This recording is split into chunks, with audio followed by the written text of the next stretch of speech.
Arby's versus Subway. Yeah, we talked about it before the podcast started last week. But you started recording, so there was a whole segment. So I was like, fuck it, I'll put this on YouTube. Throw it up channel. there.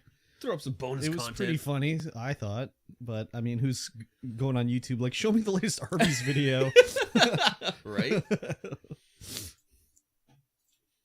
New season, new technical difficulties. Yeah, basically. That's how it does. What the frig, dude? Let me just go ahead and post this directly into the fucking chat so I can pull it up. Video unavailable. This video is private. Oh, you started it as a private stream. How do you do that? Is there not an option when you go live? No.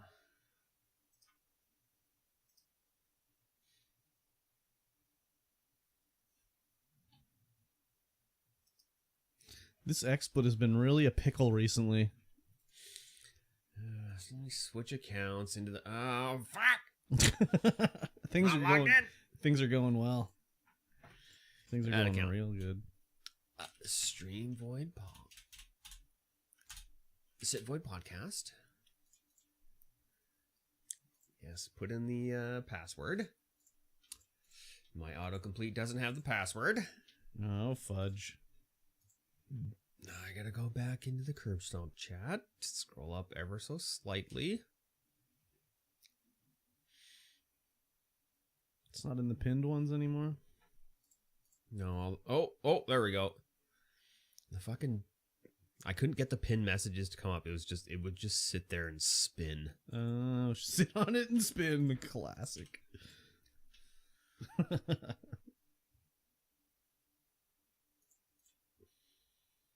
Not now. I hate spinning. Go live.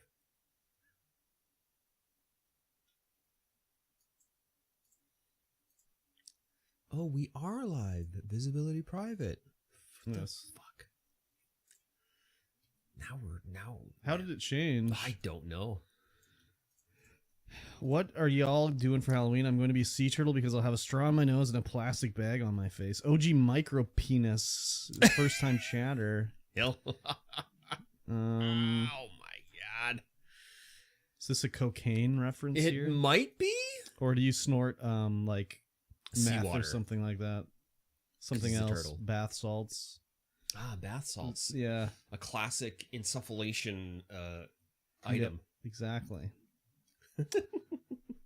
I've noticed that recently a lot of going around is I haven't seen it in a long time, but then it's coming back, the like jokey first time messages. Like they just come in, drop a joke in the vaguest sense of the term joke. And then peace out. And then peace out immediately. That's a classic move.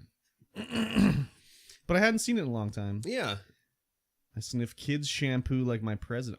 It's he or she's an American. They are an American. They are an American. Very good. We have Americans of all kinds.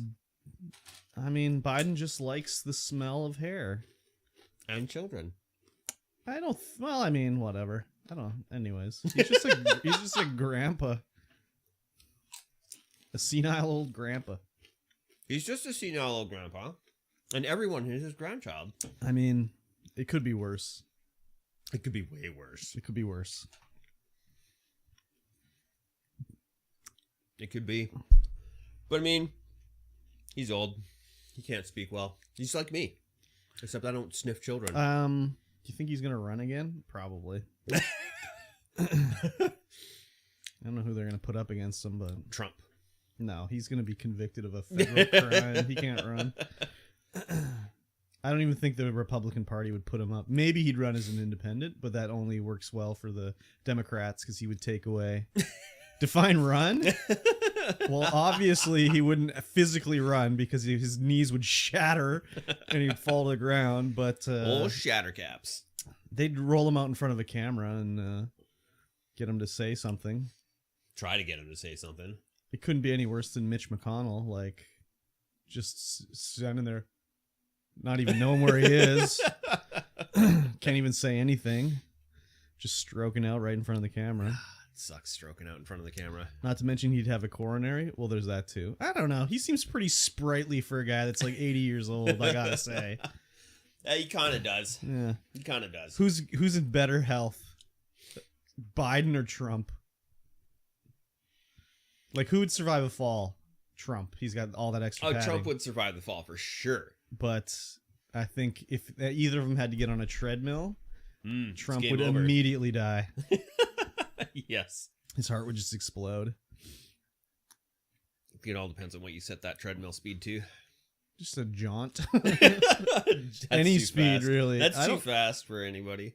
Like, how much walking does Trump do? He walks to the golf cart, drives that to the next hole, walks to his ball 4 feet, swings it, gets back on the cart. He has heart disease already? I'm sure both of them do. You kidding me? Definitely Trump, though. He eats way too many Big Macs not to have heart disease. Does he even golf himself? Last year I addressed his classified documents and hoped that Trump would grab me by the box. Oh, shit. That's crazy. That's spicy. Just like this Get Good. That is spicy. Only eats McDonald's because he doesn't trust any prepared food. And he eats the most prepared food in the world. It's literally the most prepared food. Yeah. There's no more prepared. You can't be more prepared than a McDonald's hamburger. Does he think someone's going to poison him, like, prepared that way? Like, they're going to slip some... Prepared in his own house? Well, he can go to random McDonald's. Oh, yeah. I think that's just what he says. I think he just likes McDonald's. I mean, you have McDonald's every Sunday. But I don't like it. You could go to Wendy's. I'm not carrying that all the way here. It'd be freezing cold by the time I got here. Just eat on the way. No. I'm not a savage. The preservatives of McD's is what's aging him better than Biden. That makes sense. I don't know, dude. That makes sense. I think Biden looks better than Trump. Like, imagine Trump with his natural hair color. It'd look even thinner than it does now. Yep. Imagine Trump without an orange glow. Oh my God. He would look like a ghoul. Trump cakes himself in makeup? Exactly. He's supposed to be such a manly man, but he wears the most makeup of any dude in the world. Biden looks like the Crypt Keeper? Yeah, but Trump would look like a fat Crypt Keeper if he didn't wear all the makeup. Yeah, he would be even pastier than Biden because all that makeup is blocking sun from hitting his skin. He would be like literally as white as like a sheet of paper.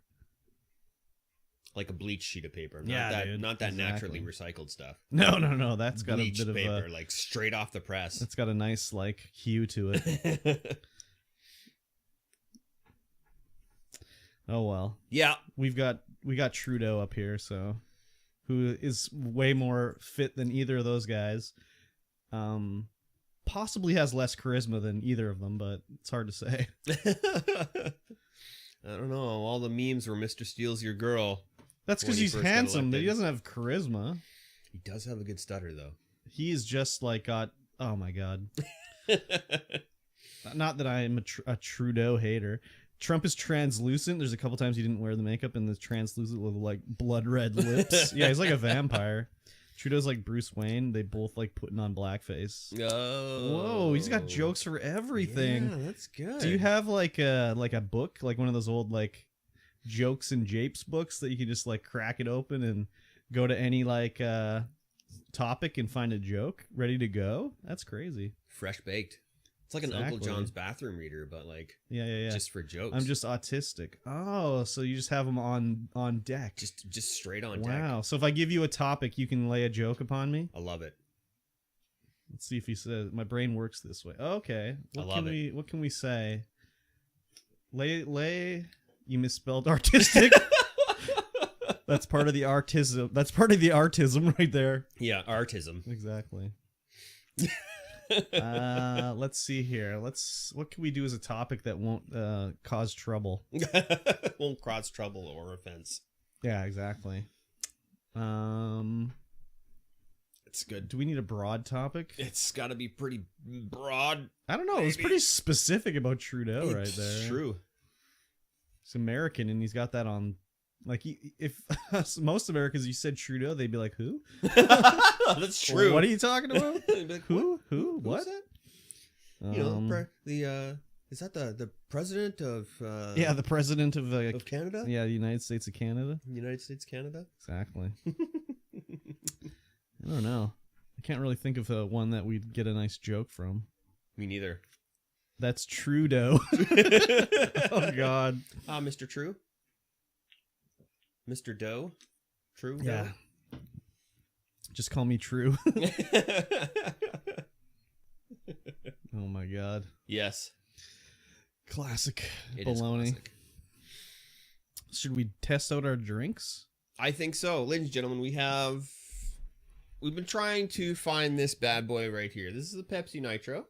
Not available in Canada. Not available in Canada unless, you go to some crazy store like the corner store called Canco. Well, yeah, but the price I paid, they had to bring them into Canada. It's not like...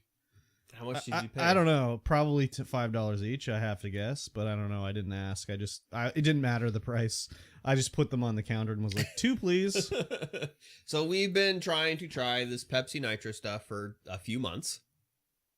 And, we've got these beer nice glasses. Steins or whatever. Not a Stein, but what is this? What is this? A sleeve? A sleeve? What would you could call be this? called a sleeve, maybe. Pour hard, admire, and enjoy. Yeah, so we're supposed to get it all frothy, I guess. Yes. Nice head on it, Love nice head. You love a good head. So let's crack. Let's crack. And then we have to do... Whoa. Christ. Holy. Oh, it's coming. Hang on. Oh, God. Oh, God. Oh, I got it on my netbook. Or whatever the fuck this thing is called. Oh, it's thick.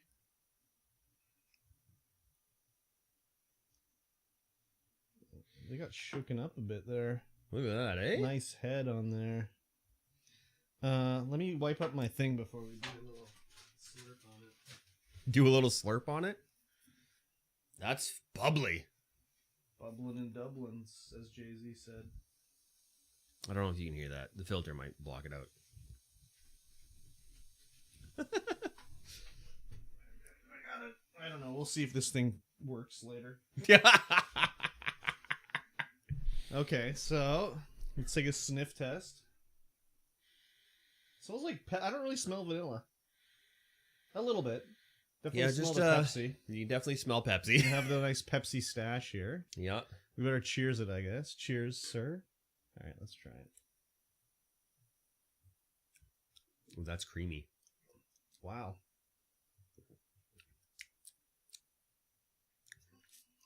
That is creamy. Holy.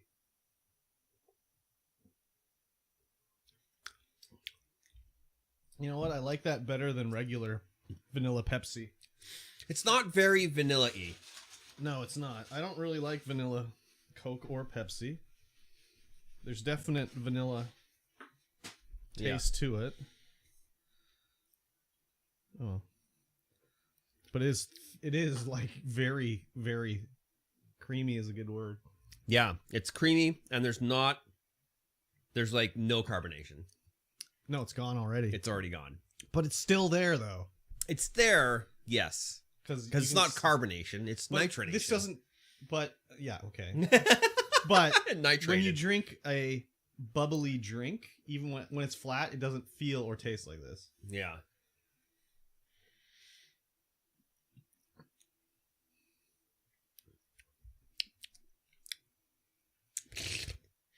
So, the way I enjoy my Pepsi, I don't, have a lot of Pepsi anymore. Like a good cream soda. Yeah, kind of. But I like it. I like the bite of the carbonation, like when it's nicely chilled. Oh, yeah. Like almost at zero, and then you get that carbonation, and it just burns your back of your throat all the way down. That's what I like about having a good chilled carbonated soda. This definitely does not have any burn to it. No, none whatsoever. It's just a smooth, creamy experience. A smooth, creamy experience. Gross.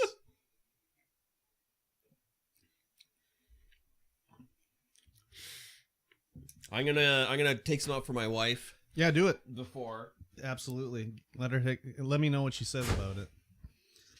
Yeah, it was I'm not a huge Pepsi enjoyer. I used to drink Pepsi like way back in the day. It's Pepsi, yeah, it's the Pepsi Nitro. But this, and I do not like vanilla. I don't like vanilla Pepsi or Coke really at all. That's why I was like, when all they had was vanilla, I was like, I don't think I'm gonna enjoy this that much, but it's actually pretty good. Well, that's your problem right there. Yeah, but there's no Coca-Cola Nitro. That doesn't exist. If the cream burns in your throat, you may want to get tested. Yeah, dude, exactly. You're so right. And I wouldn't normally drink it this fast either, but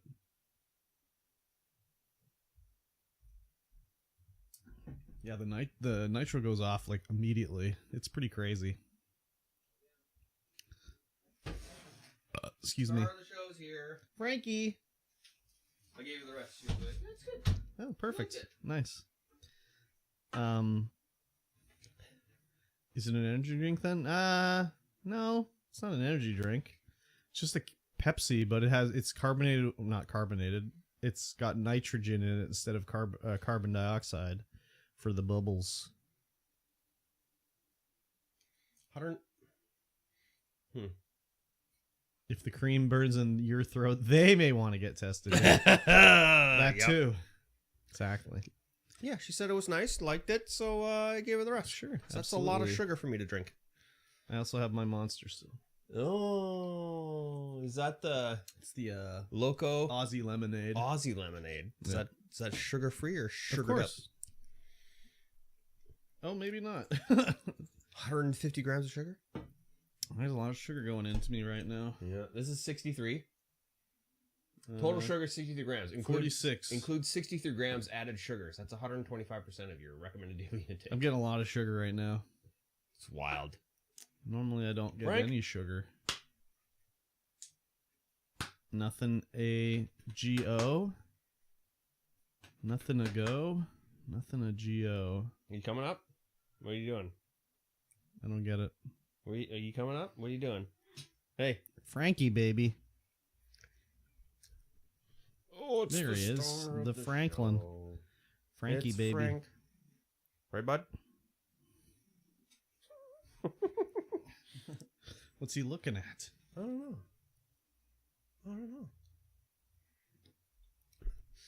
AGI booster shot won't fix? You need an AGI booster shot? Nothing a GI booster shot won't fix. I see. That's if the cream burns in your throat. Oh. Yeah, you're right. Frank, do you want some Pepsi Nitro? Frank would love some Pepsi Nitro. I don't know. He never goes for drinks, it seems. Only if it's milk. Oh, he's a milky boy. He loves a good creamy drink.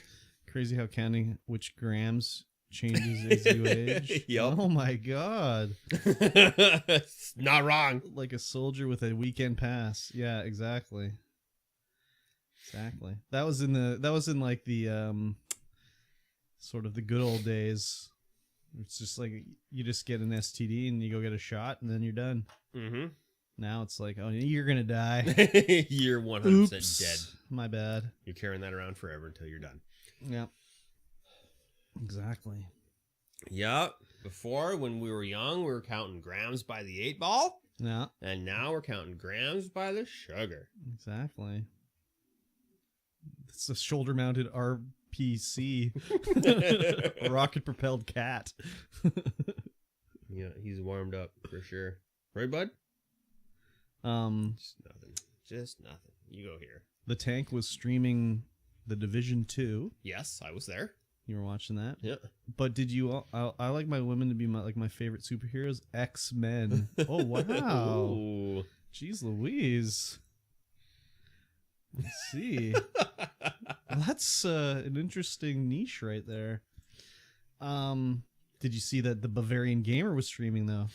He posted in the Go Live, and I was like, "Oh, hello." He only did it for like under 2 hours. So. Yes, so I wasn't able to even get there anytime He was close. doing the wrestling game WWE 2K3, but he's doing GM mode, which is pretty cool actually. You draft your wrestlers for like the show that you run.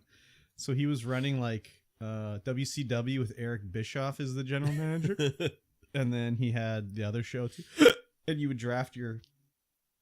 They're like real wrestlers that are in the wrestling right now, but you can also sign legends outside of the draft. So if you want to get Hulk Hogan, you can spend like a bunch of money and get Hulk Hogan on your show.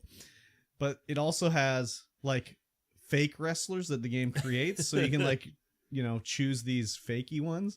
And there was one guy that showed up and his name was Triton, and he was like this huge fat guy wearing like long underwear and a crown. Nice. And he's like, oh, I'm going to get this guy on the show and I'm going to job him, which means beat him up. He's going to lose intentionally. So he's going to be the jobber. The jobber? And that's what they're called? Yeah, the jobber? They're called jobbers. And so you can sim the matches or you can play them. You can choose when it's time. Yeah. And if you sim him, it'll tell you like how the match, who won and like how good of a match it was, if there's a rivalry, et cetera, and then you can wrestle on your own. So he's like, I'm gonna beat up this Triton guy, so I'm gonna actually do this wrestler. And then they do their intros, and he's like flexing all over the ring. Triton, he's like, come on, you're a jobber. What are you doing, flexing on everybody? And then so then he starts wrestling him, and he's like, oh no, this wrestler Triton's actually good. He's beating him up. He almost lost. He kicked out of the finisher and stuff. He's like, what are you doing kicking out of my finisher? It was pretty funny. If I was a wrestler, I'd be Phantom Foreskin. Oh my god. The PF. Yeah. What's your finisher called if you're the Phantom Foreskin? They just call it something like the DC or something like that. The dick cheese? Yeah. Exactly. Oh my lord. I can still hear us. Oh no. You'd be called the Auto Doc. Oh no. The dry dock? The dry dock. Oh my god. It's like those finger traps. Fingers are stuck. The Schmegma Slam. I don't think they could say that on TV though. It'd have to be something they could say. So it'd be like they couldn't call it the SS. That has other connotations that are not good. Wait, why could I hear us? Oh, that's why. There we go. I guess the rules for wrestling shows have changed though, so I don't know. I haven't watched in a long time. The Schmegma Slammer. When I watched it back in like the late 90s, early 2000s, there was weird rules, especially on WCW, where they'd get a note from the network and they'd be like, you can't say that someone's attacked. They used to be like, oh, if like a chair got in the ring, they'd be like, oh no, there's a foreign object in the ring. Oh, and you get hit by a chair or whatever. The gland scraper. Oh my god. So they got a note from they got a note from TBS saying they couldn't say foreign objects anymore because that was maybe offensive to foreigners. So they called them international objects.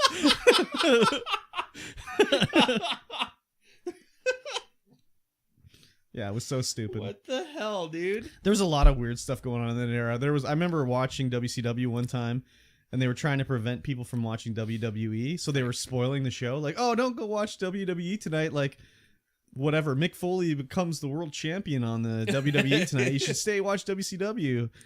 And that didn't work because people are like, oh, he's becoming the champion. I better go watch. Frank, you can't sit on the keyboard, bud. Classic times. You have to sit over here. He's sitting on the keyboard? It's Yeah, not even sit over warm. here. Why does he want to sit on the keyboard all the time? You have to sit over here. Does he like the feel of it or what? I don't know. He only does it on the podcast. When I penetrate my girl, it's 4 inches. Come on, who are we fooling? You don't have a girl. Come on. Let's be real. Chess. Chess. Chess. Chess. Why are we saying chess? I don't know. What is chess? I'm guessing that Tank was writing another message and it sent earlier. Again. Chess. Classic Inchez. Oh, Inchez. Inchez. Inchez. Oh, Inchez. Okay. Okay. Old Inchez. I had the old Tansy special, but curb stomp style from Subway last week. Is it a FYI. rib? No. It's a steak and cheese on Italian herb and cheese with capicola and bacon. You love it now? Yeah, it's good. But I don't do it with him because he gets like pickles and sweet peppers and shit on it, which I don't do. I tried to get some Arby's the other day. Again? Yeah. Oh, and why? My wife wasn't having it. No? No. She's like, not again? She's like, no.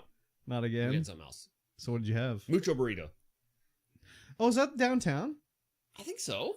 Oh, you had it ordered? Yeah. We just ordered it. Oh, I was hoping you went there. I think it's Senior Froggies.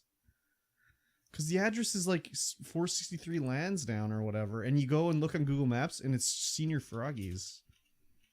Mucho burrito. Fresh Mexican restaurant. Yeah, I think it's like a ghost kitchen out of Senior Froggies where they only serve like certain things and not... No, it's across the street. Oh, is it? It's at the that new building they put up. Oh. Because when I went to the address, it just showed Senior Froggies, and I was like, oh. Because they were always like, we're never going on the delivery apps. They take too much money and blah, blah, blah. And it's like, just do it like every other fucking restaurant and jack up your prices. Yes. God, If you jack up your prices, you will get more. You will be able to be on there. And I will order you all the time. Yeah, I know. But I can't. I have to drive there or walk there. It's literally No, right you can there. get it ordered. It can be delivered by something else, just not Well, they had DoorDash. Mitchie's. Yeah. They were on Mitchie's delivery service because they were Place local. even exist anymore? But I don't think Mitchie's is still here. Yeah. Yeah, Mitchie's closed. Yeah, That was yeah. in 2022. Right after COVID. They're like, I guess we're out of business. I mean, that was... There's just too many delivery people in town, and being like the small local guy, Yeah. it's too difficult. Oh, yeah, big time. They probably could have done something, but... They had an app, though. They had an app and everything. Yeah, I never used it, but Neither did I. that's why they're out of business, I guess. Probably. Yeah. They didn't have enough brand recognition or push harder in marketing to get everything going. Yeah, why call it Mitchie's? It's because it's Mitch. Yeah, but anyways. Are you going to name your game store MikeyT's Game Store? Mikey's? Yeah. Mikey's Games? Yeah. It's got a ring to it, doesn't it? Not really. Uber is in deficit every year. Yeah, most companies are. We don't have Uber here, really. We have Uber Eats, I think, and that's it. Even Uber Eats, I don't know. I've only used it a couple times because every time I would go to the website, they'd be like, sorry, there's no delivery drivers. I don't know what the hell happened. They were pushing hard to get into Canada, but into BC and stuff. And they were in Vancouver. For the rideshare? For the rideshare. Well, it's because, like, on city council, a guy that owns the taxi company was working on the city council here. But U-Ride is here. Oh, yeah. Which is essentially the same thing. There's probably some different thing where they pay more money to operate in the city. Yeah. I want to make a food truck. Oh, no. Oh, no. Oh, no. I'm not going to read that one. I almost did. I read it. Well, I read it, but I'm not going to read it out loud. I didn't say it out loud. Yeah. That one's a touch too far for me, I think. That's different in Canada, too, though. Yeah. Yeah. Yeah. We don't have the Bible Belt. Well, we do. It runs vertically, not horizontally. It's more of Bible suspenders. But also, I think there's no abortion clinics in Canada. You just go to the hospital. Yeah, you can just go wherever. Yeah. You don't need to go to a clinic. You just go to the hospital. Yeah, there's not a specific abortion clinic. Well, maybe there is. I don't know. There is. There is. I haven't had too many abortions. The suspenders to hold up our belt. Yeah, basically. Hold up your pants. Yeah, what would you say? Like Saskatchewan? Manitoba, maybe? A little bit of Alberta? Alberta? Rat-free Alberta? Yeah. That's about it, really. Yeah. It's wild, though. Mm-hmm. Rat-free Alberta. I mean, there's rats in Alberta. It's not supposed to be. They fought hard to keep the rats out, eh? Jesus is hard to preach to the younger generations because 3/5 of his name is sus. Ugh. Yeah, no cap. For real, for real.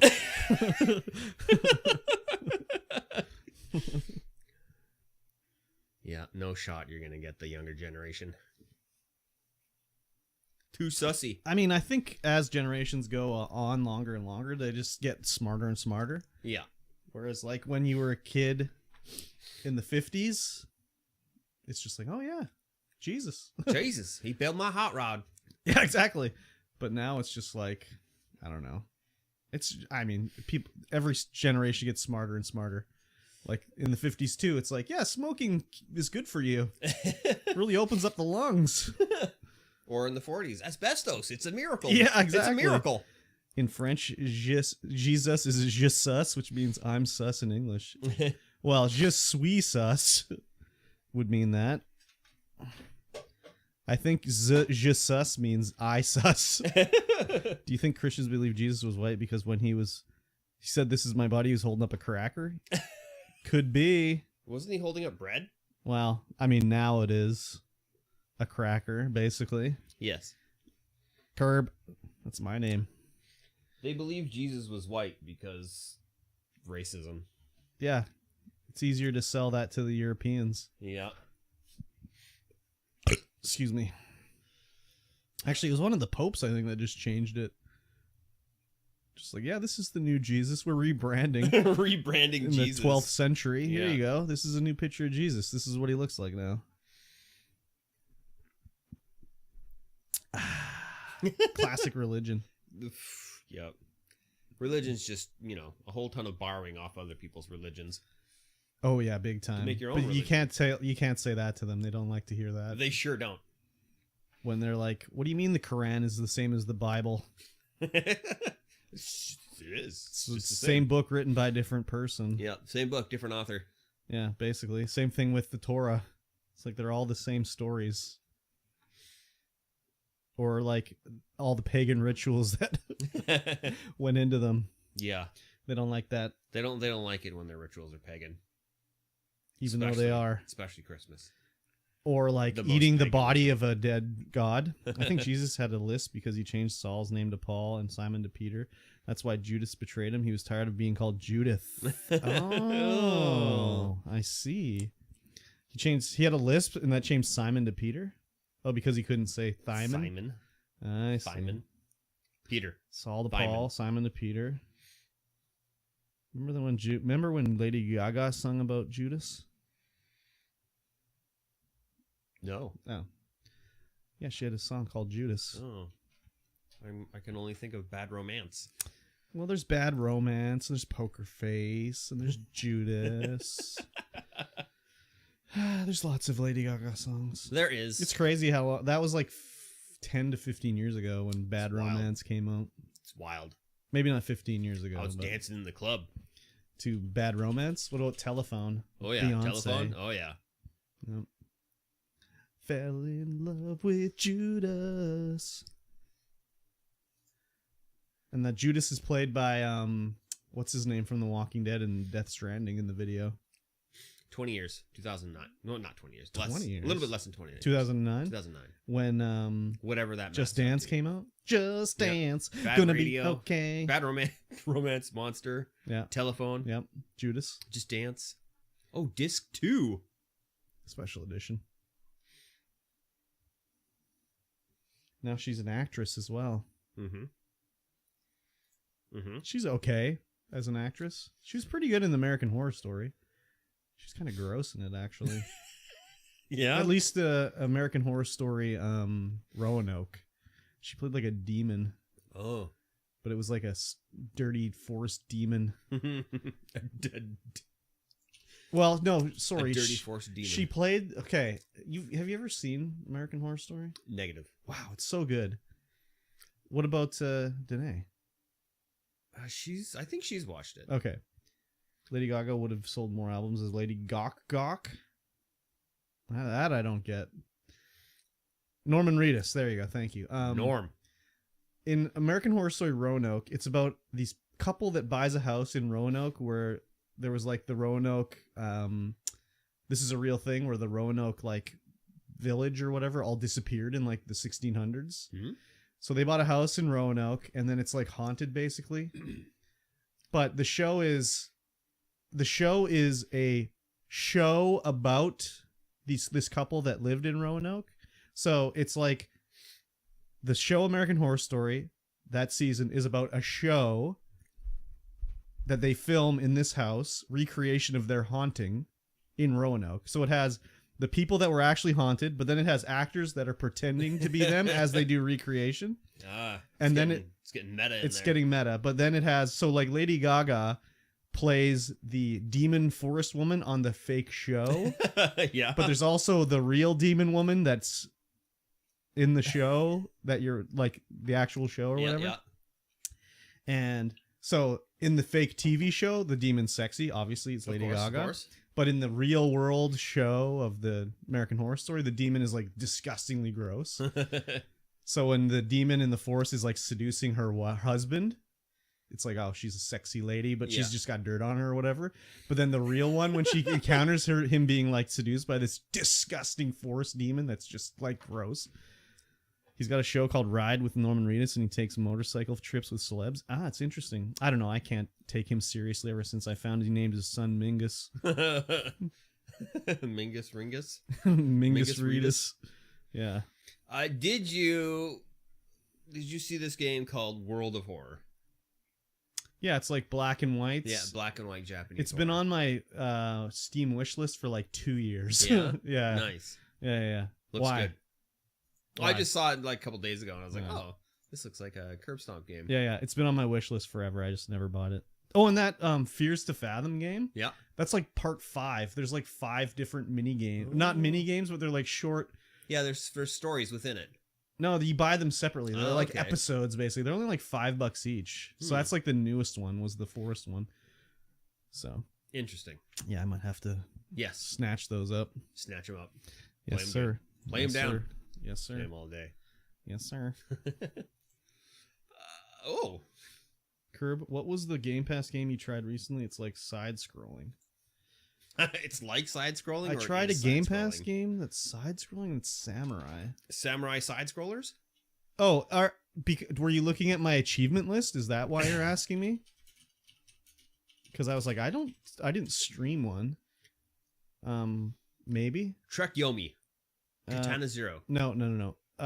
Spirit of the Samurai. No, it was like Eastern something or other. Eastern. It was part of the Game Pass rewards. Yeah, I didn't actually play it.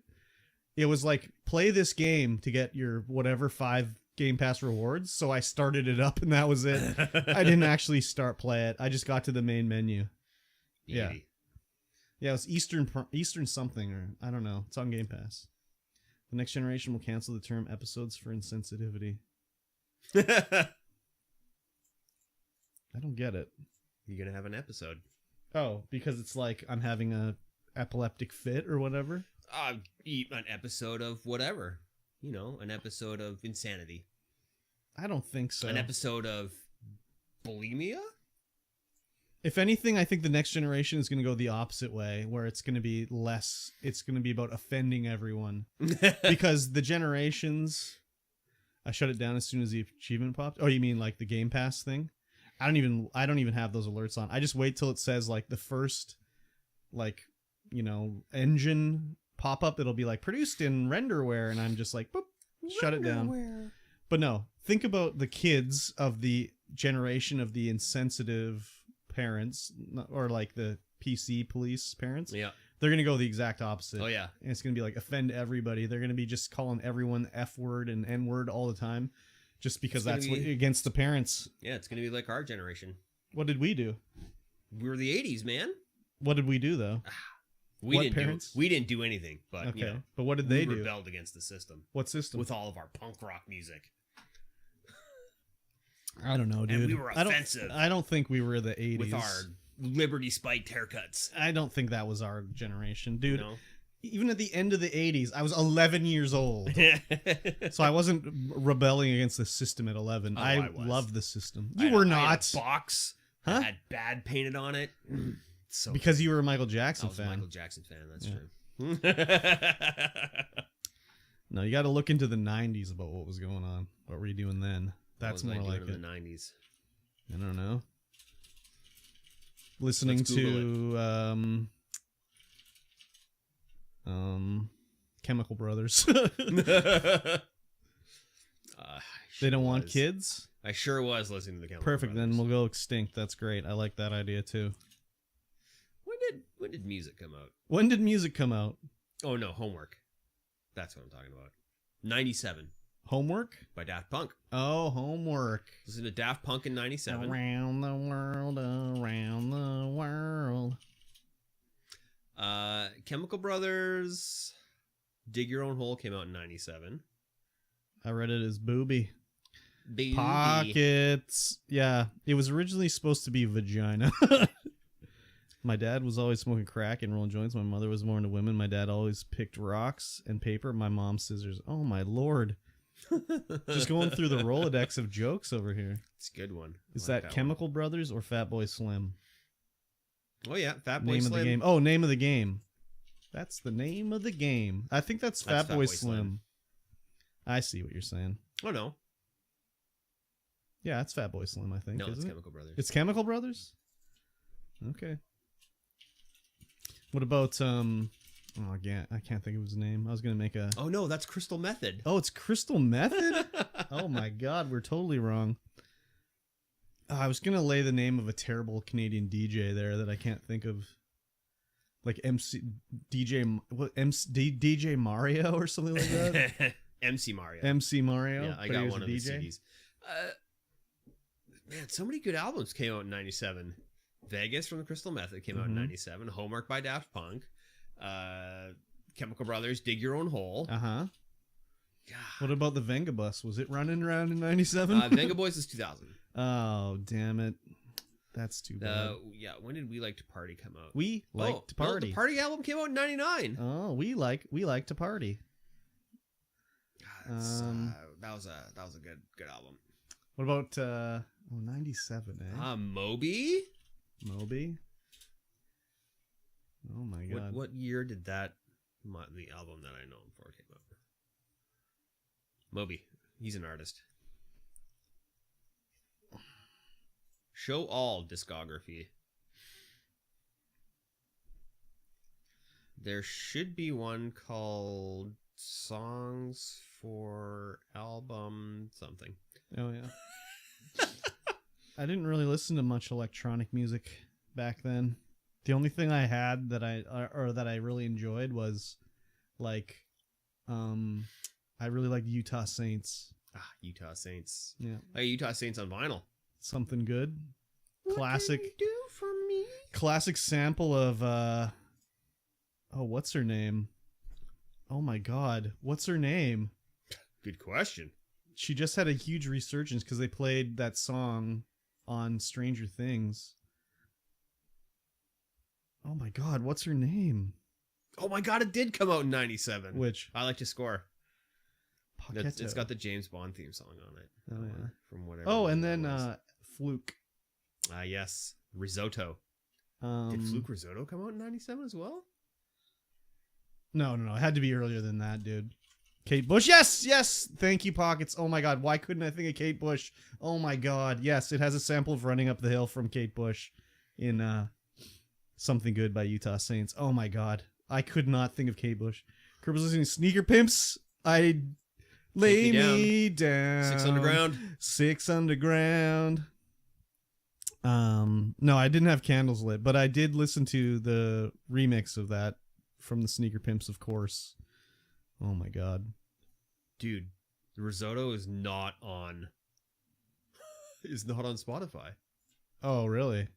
What the hell? Goddamn Sneaker Pimps. Thank you, Pockets. I would have been like killing myself all day trying to remember Kate Bush. Wow, what the hell? That's weird. Why is Risotto not on Spotify? Well, not everything's on Spotify. Like, I don't think Taylor Swift is on Spotify. Garbage. I listen to a lot of Garbage. I can't listen to that album anymore. Risotto came out in 97. Oh my God. What about Garbage? Just Garbage. Garbage? I think that's earlier than 97. Just their self-titled album? Yeah. Garbage. Itself. I was all rap and hip hop growing up. I don't know any of these. Okay, tell me. 95. 95. Tell me the names of the rap and hip hop OG micropenis that you'd listen to when you're growing up, and I'll tell you how old you are, or I'll try to.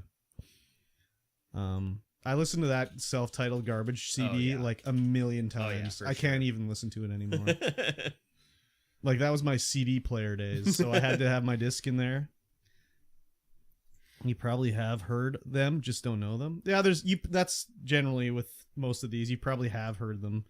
You just wouldn't know. Yeah, a lot of those early electronic album artists and songs you've probably heard just in the background of movies and other things, video games. Like if we said, oh, well, no, that's a bad example. I was going to say Sandstorm, but he would probably know Sandstorm.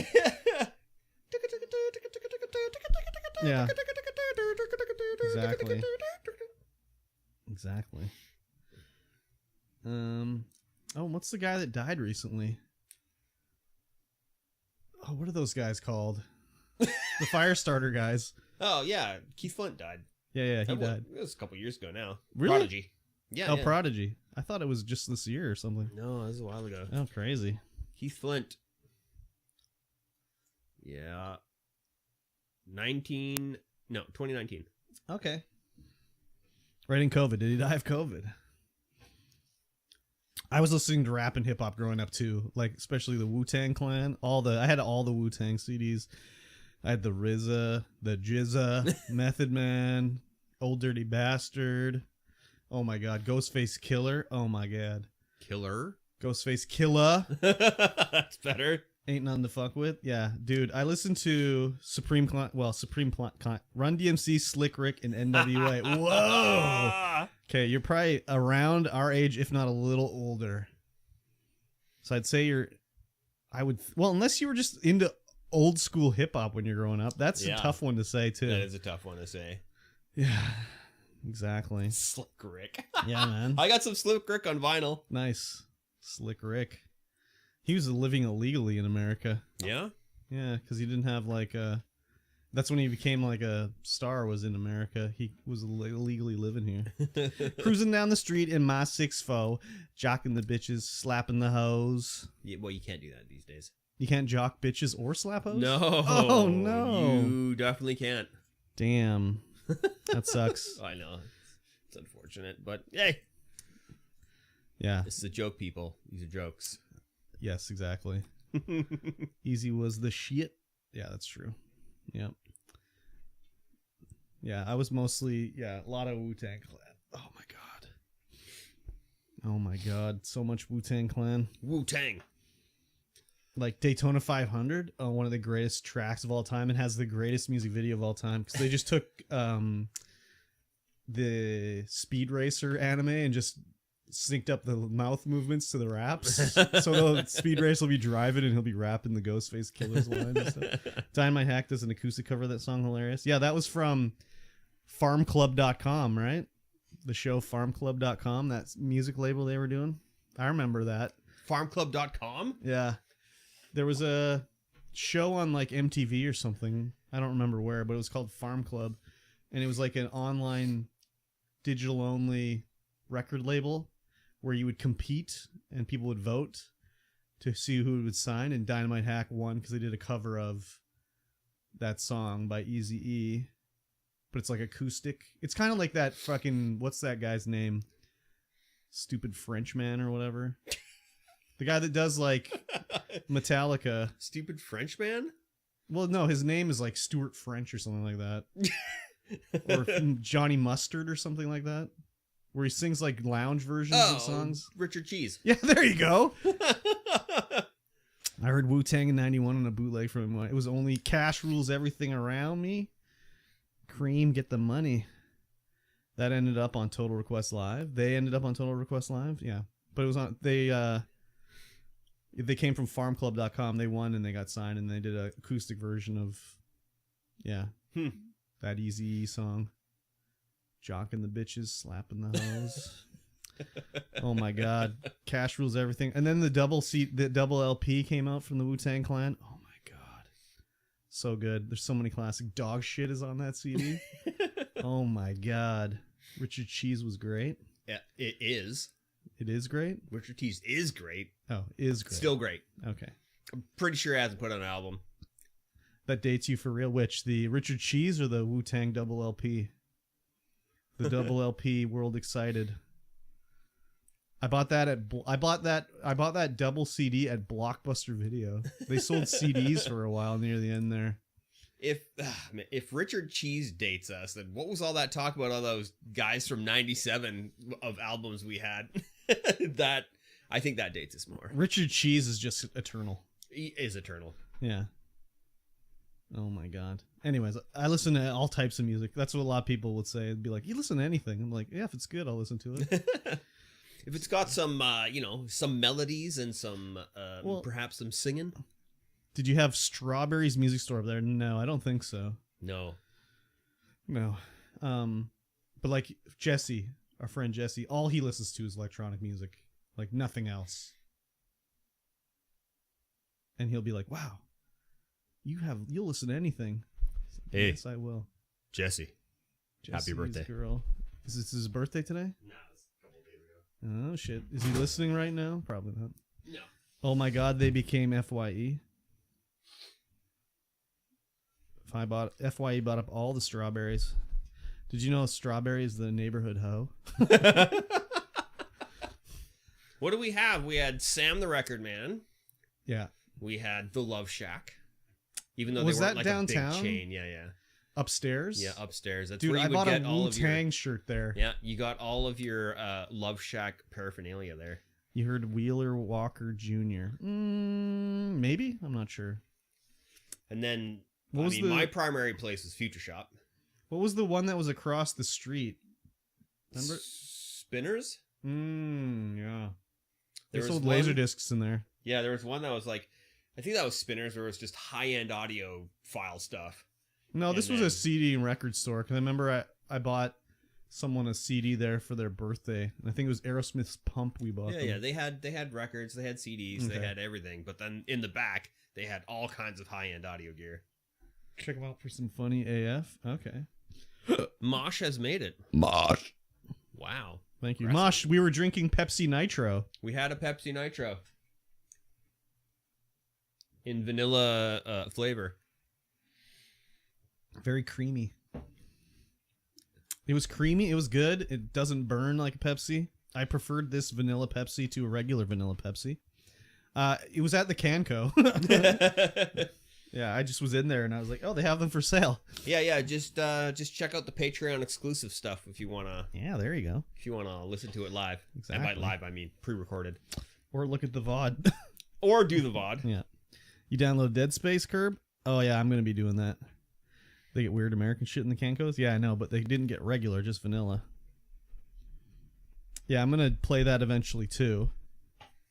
Varnilla. I was looking, and I'm expecting that in 3 months, Jedi Fallen Order, or whatever the fuck the new one was called, will be on Game Pass in 3 months. That's Yeah. my prediction. Jedi Survivor. Jedi Survivor, I expect, will be on Game Pass in 3 months' time. That's my prediction. Expectations high. Yeah, I want to play it. I'm ready for it. You ever Google what outer space movie came out in 1992? I've never Googled that.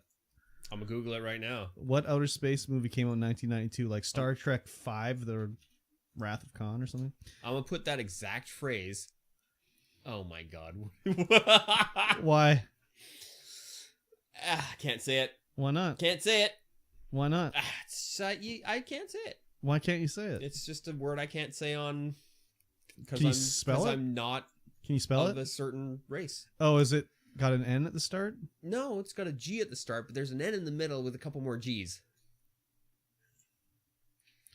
I don't know what it says. Let me send you a quick snap. Quick Snapchat. Yeah, I'm hoping they moved right into Dead Space 2 remake. Well, the producer said that if they were to do Dead Space 3, they would totally redo it, which is good because I heard Dead Space 3 is like an action game. All right, let's see. Let's see what this says. Oh, wow. Can't say it. How did you even find out? I was shocked when my buddy told me to Google that. I'd like to see this. Yeah, you're definitely watching it on stream. Whoa, no. Hold on. Wait a minute. This is... I wonder if it's a porno film. Maybe I don't want to see it. Oh.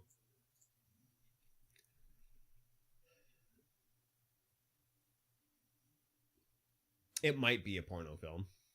It's rated 5.8 out of 10. Yeah, I mean, whatever. What's the rating? Short comedy sci-fi. Maybe it's not a erotic film. It lost the plot. Yeah, I heard it was like an action game more than anything. That's why there was no Dead Space 4. The entire budget of the movie was 3.9 Danish kroner. It was $4? $4. Wow. Which all went to the barber for the hairstyles. $4 haircut? Yeah. Wow. Pretty good.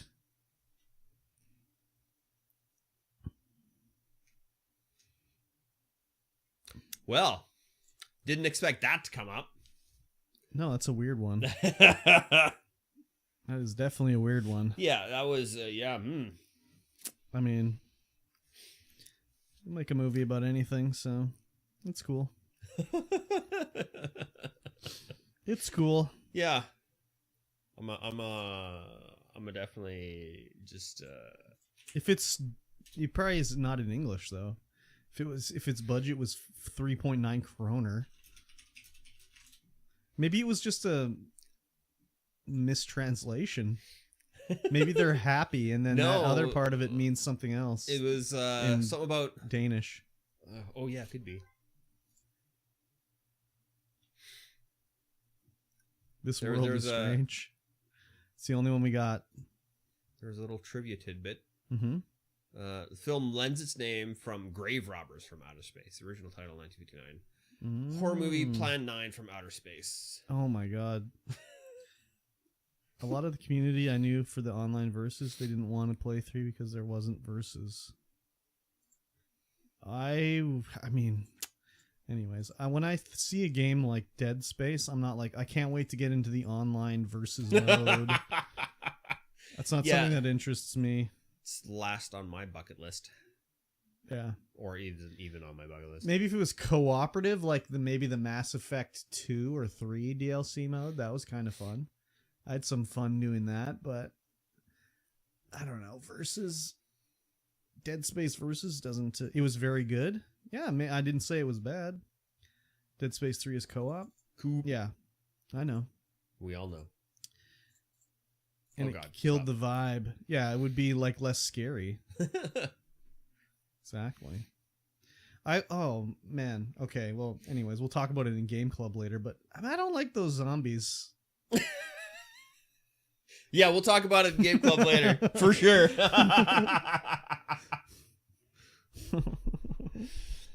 We've been yammering on for an hour and a half. Yes. Streaming we should for an start hour. the show. Yeah, I guess I'll agree to that. Why not, eh? Yeah. You recording it?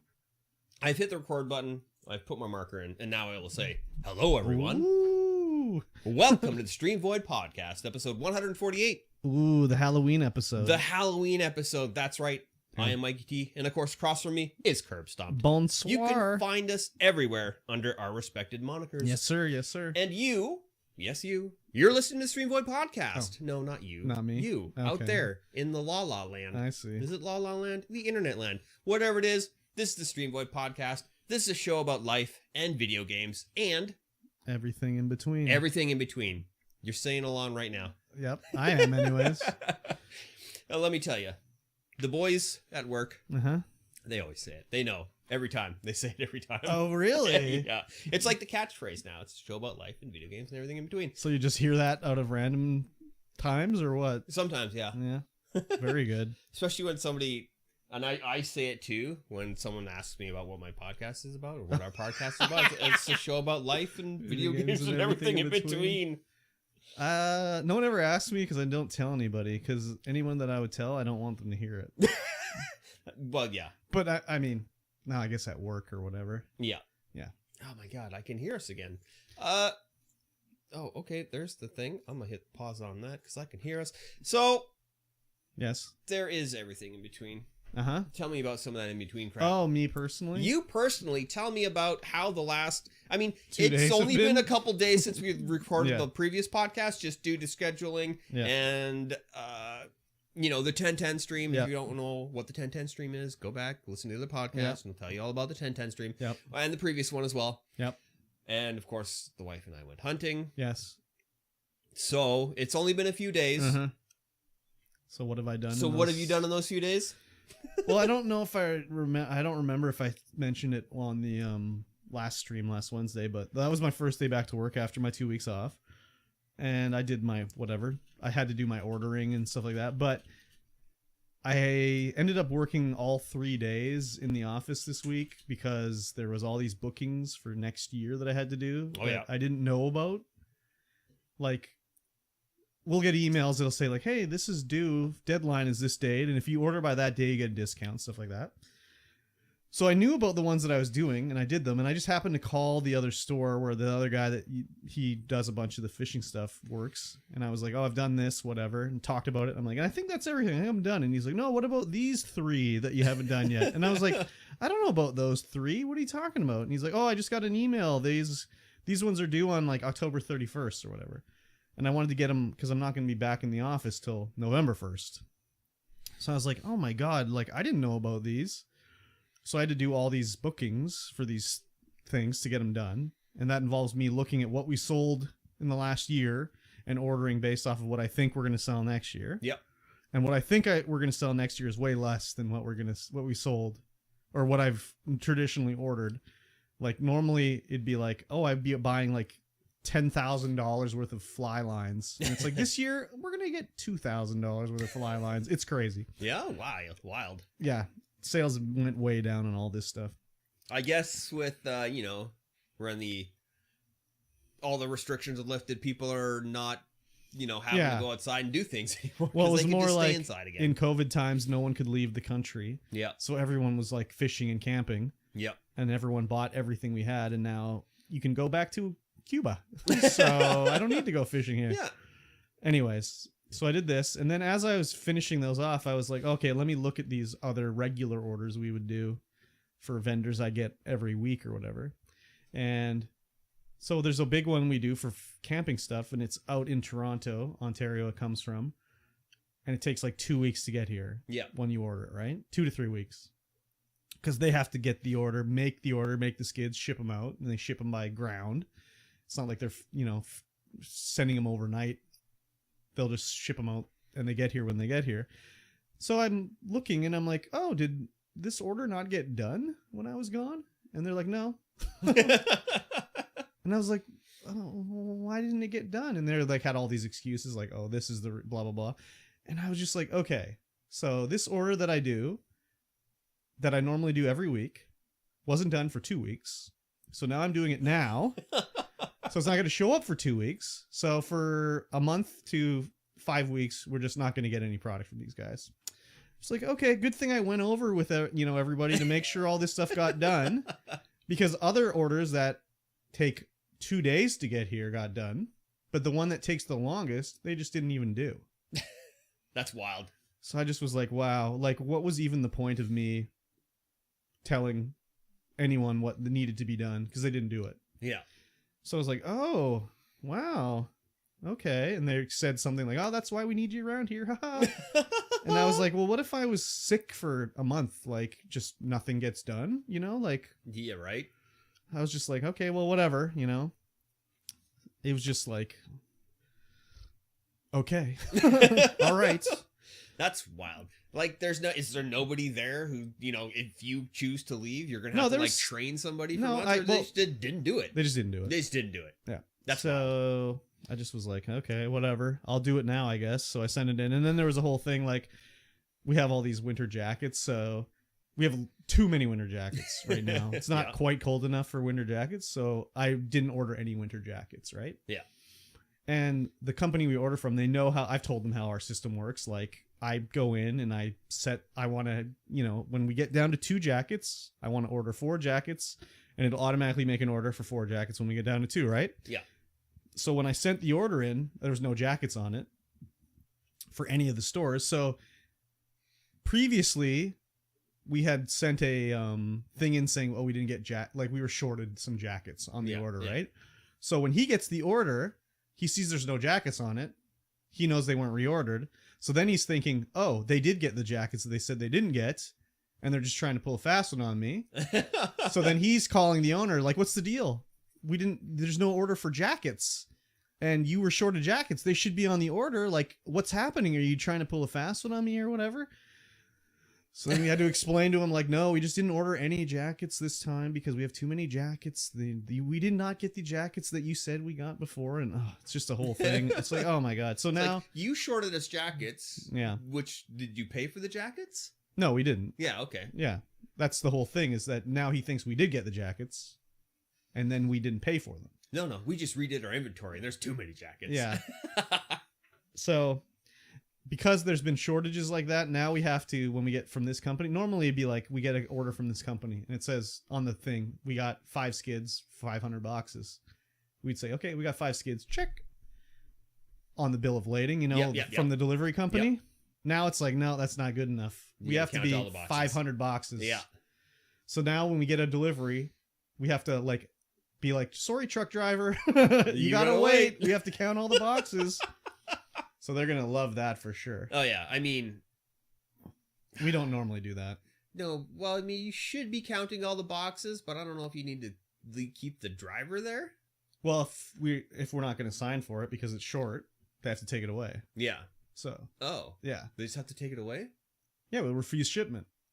Yeah, that's the idea. If there's not what it says on the bill of lading, we say, no, that's incomplete. Send it back. So. That's wild. Yeah. So we'll see how that works out. Seems a little bit counterproductive doing that. But I mean, counting everything and not having everything that you ordered, yes, that's good. We do that. No, we do that when the driver's gone. Yeah. So normally we would just say, 5 skids, here you go, bye-bye driver. But now we don't know, I think it's a combination of them shipping it and not checking the right amounts. Like the guy in their warehouse throws it in a box and screws it up. And then maybe on our end, someone in the store counts it wrong, right? Yeah. But they want to be like, it's not the company we're shipping it with is taking a box off the top and stealing items. Mm-hmm. And then we get it and it's like, well, it says 500 boxes, but we only got 499. So someone got lost somewhere. So yeah, that's the idea anyways. Yeah. Anyways, I'm like, that's really cool. What a really cool and fun thing we're going to have to do. So anyways, that was pretty much work. There was, the usual in the office. I mean, anyways, I think my good friends, kids are, I don't know, they're the one kid's in school and it seems like she's always having to, he just seemed, I don't know. Anyways, she had to take him to the hospital because he fell in gym class.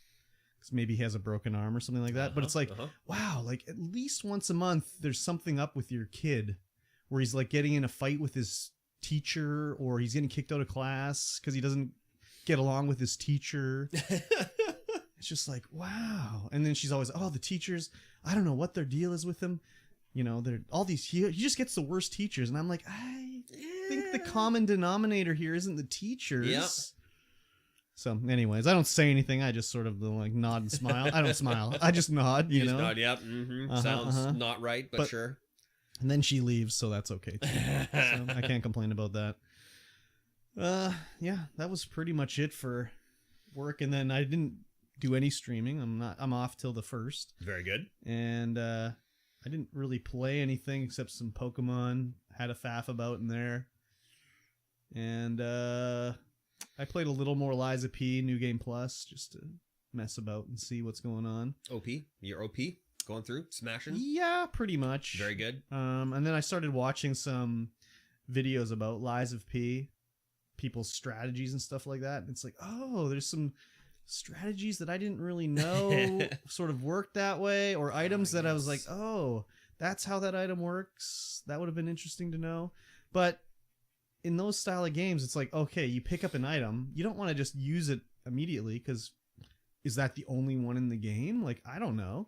So when I would pick up a throwable item, like a saw blade, I would just be like, well, I don't want to use it. I only got one.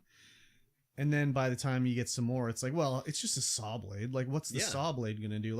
I've thrown the gear. The gear just, you throw it. It hits the guy. He does a little damage. The end, right? So you never try the saw blade. And then I'm watching these videos. I'm like, when you throw the saw blade, it goes back and forth through them a bunch of times and hits them like 5 times. Bounces around. It's like, oh, that would have been interesting to throw. And then it's like you have your puppet has different arms you can attach. So there's like the flamethrower arm and everything. And there was a shield one that I was using.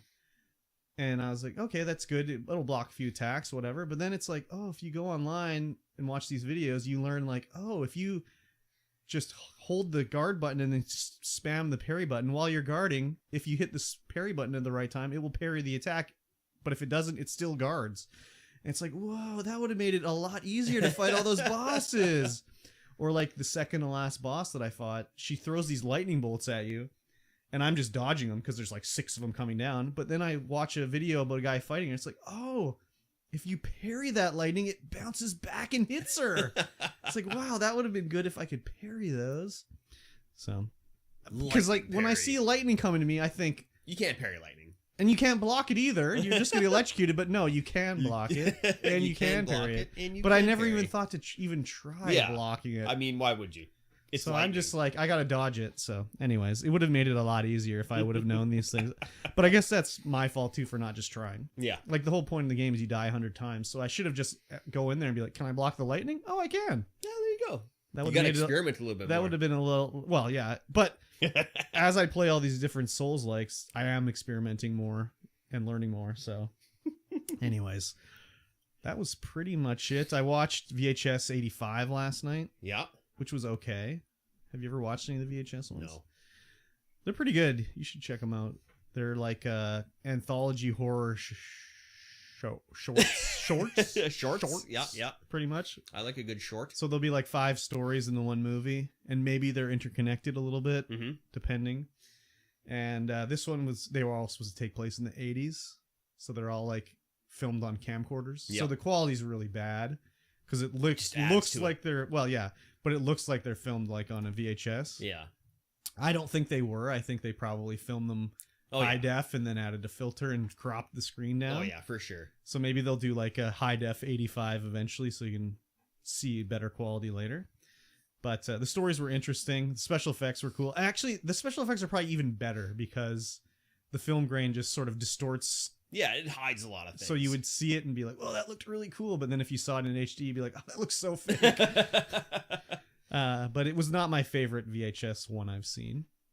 It was good, but there's a lot of little tricks that people put in to hide a lot of the flaws and a lot of things. Yeah.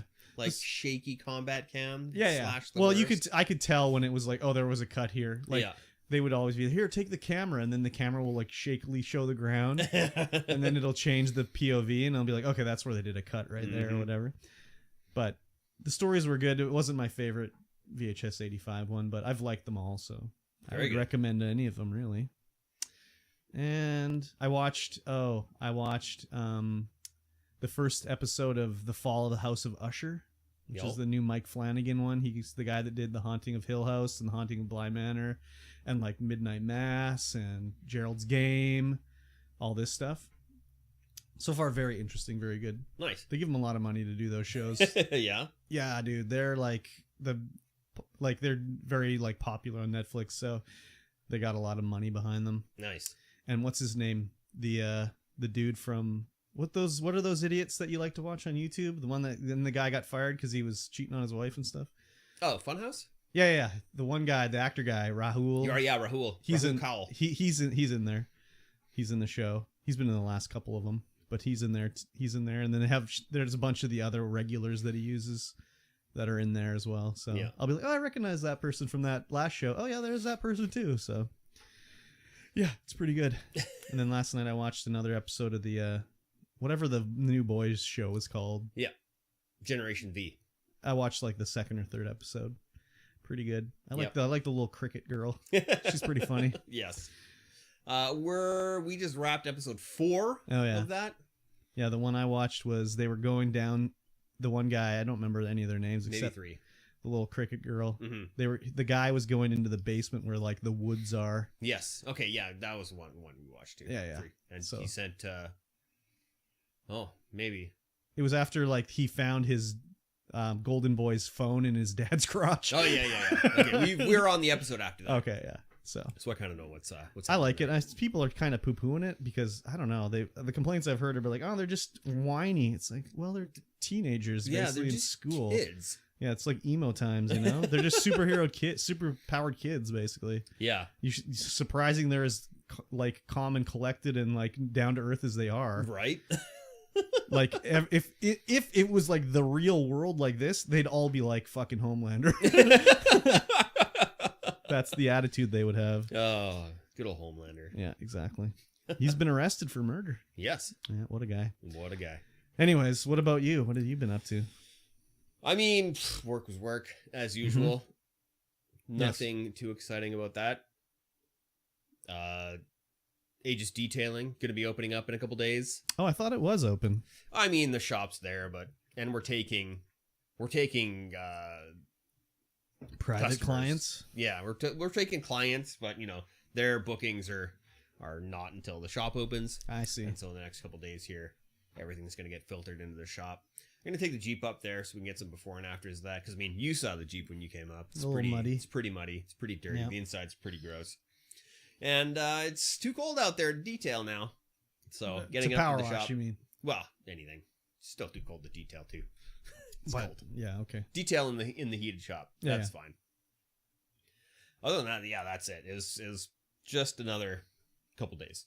So nothing too exciting happened. True. We went on hunting yesterday. Oh yeah. Tried to get some geese, but it's hard to find the geese. It's hard to hunt geese when there's no green grass.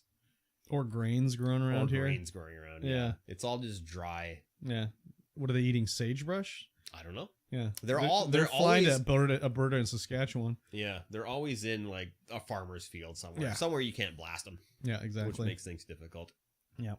We went up what the hell is that place? We went south towards Merritt, and then there's those lakes in that little area before Logan Lake. Uh-huh. Can't remember what the hell they're called though. Like Lac Lejeune. Not Lac Lejeune, Steak Lake? No. Not Steak. I can't remember what it's called. Anyways. But yeah, we were up there. We took a real gnarly trail. It's like, oh yeah, ATV friendly. Okay, well, we're in a Jeep. We can go. We start going up this trail, and it's so tight. It's so rocky. I'm oh man, this is gonna be difficult. But yeah, made it all the way through. Nice. It's a good trail. Do you have a winch yet? Huh? You have a winch? No winch yet. Oh my god, ballsy. But I mean, there wasn't any mud. Oh, okay. It's not like a scree slope where we're gonna slide off. It's just like solid ground. Oh yeah. So having a winch isn't quite there. We don't need it yet. I mean, it's gonna cost so much money to get a winch. Yeah. Especially since I need to get tires and stuff too. Yeah. Need to get 35s. Got 33s on. Oh, Gotta get jeez. the 35s. Yep. Gotta get that couple inches of clearance and make it look meaner. Oh, okay. I mean, we're gonna do Ripsaw, the Ripsaw Trail, which is like one of BC's most famous overlanding trails. Oh yeah. Next year. So none of us that are going have a winch yet. Oh shit. And I feel like we might need one. Yeah, maybe. Although all the obstacles on that trail, you can kind of like the harder ones. There's detours, so you can just go around them if you don't make it. I see. Yes.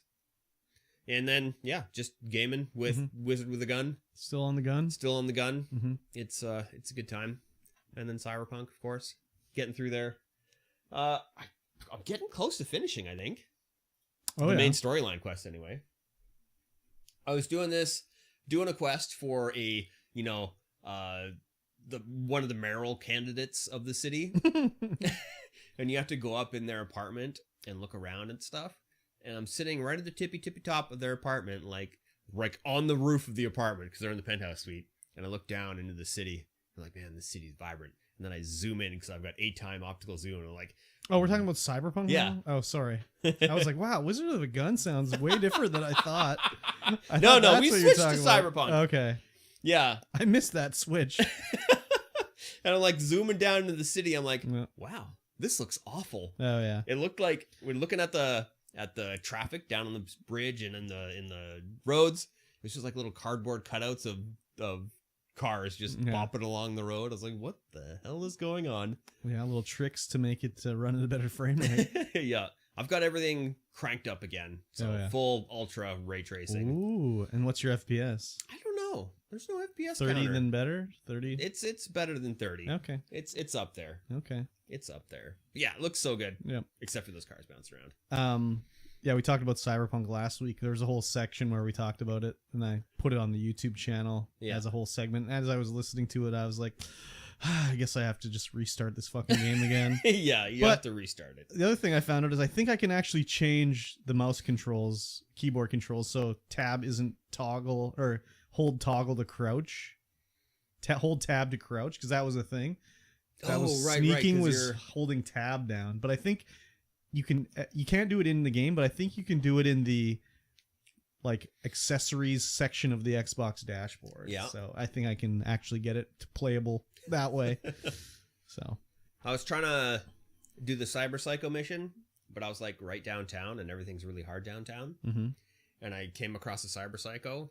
He just kind of like dropped down, killed a guy, and then he turned invisible, and then I died. Oh, fun. I was like, what? What just happened? He like 3-tapped me with his mantis blades, and I was like, okay, just completely invisible. That's what everyone seems to say, is the mantis blades are the way to go. Oh, yeah. Yeah. Yeah, I had mantis blades on my other character, and it's just like, yeah, mantis blade, dead. Yeah. But I need to increase my armor. I don't have enough armor. Yeah, I gotta get that subdural armor going. Subdermal. Yeah, you gotta do it. Yeah.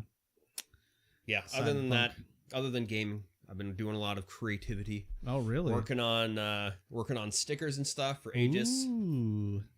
Where are you gonna stick these stickers? We're just gonna give them out. Yeah, okay. He's like, oh, you came up? Here you go. Have a sticker. Have a sticker, a thank you card, maybe even a custom air freshener. Oh, a little aftercare. I see. The white glove experience. Yes, indeed. Wow. Okay. What's the scent on the old air freshener? I don't know. I haven't found a place that is cheap enough to do die cut air fresheners yet. Yeah. Custom die cut air fresheners, because they get expensive. Maybe you don't need a die cut. Maybe it just needs to be printed. Probably, but you know. No, you want to get it perfect. No, you gotta get it perfect. You gotta just not get it perfect and just get it pretty good. That's what we're doing with Game Hub right now. Not doing it perfect. Not getting it perfect. Just getting it done, getting it out, and then expanding from there. Exactly. But yeah, I'm not going to talk about the Game Hub until I have more news. Yes, there you go. But I do need to come down and get some stock. Come down and get some stock? Yeah. Oh, from the store? From the store, yeah. Yeah. Yeah, 2 cases waiting for you. 2 cases. Yeah. Yeah, we were doing all the inventory. I was like, oh, we're short like 28 games or something like that. Oh, yeah. Yeah, those are the ones they found. There might be others hiding about. When he finds them, he'll get them. But yeah, he didn't tell me at all. No, they probably didn't count them. Oh, they probably just was like grab them all and put them on the skids. So, yeah, it was not intentional, but he found. No. Well, when he found them, he didn't tell me that he found them. Oh, I don't think he found them until you asked for them. Yeah. That was a while ago. Yeah. So I didn't know that they were at the store. Oh, so no one told you that they found the ones? No one told me that they found them. Yeah, okay, well that I'm not surprised about. I see what you're saying. You said, hey, we're missing some, and they never said, oh, we found them? Yes. Okay, yeah, that I'm not surprised That is correct. Yeah, I'm not surprised about that then. Yeah. Oh, I did put a marker in.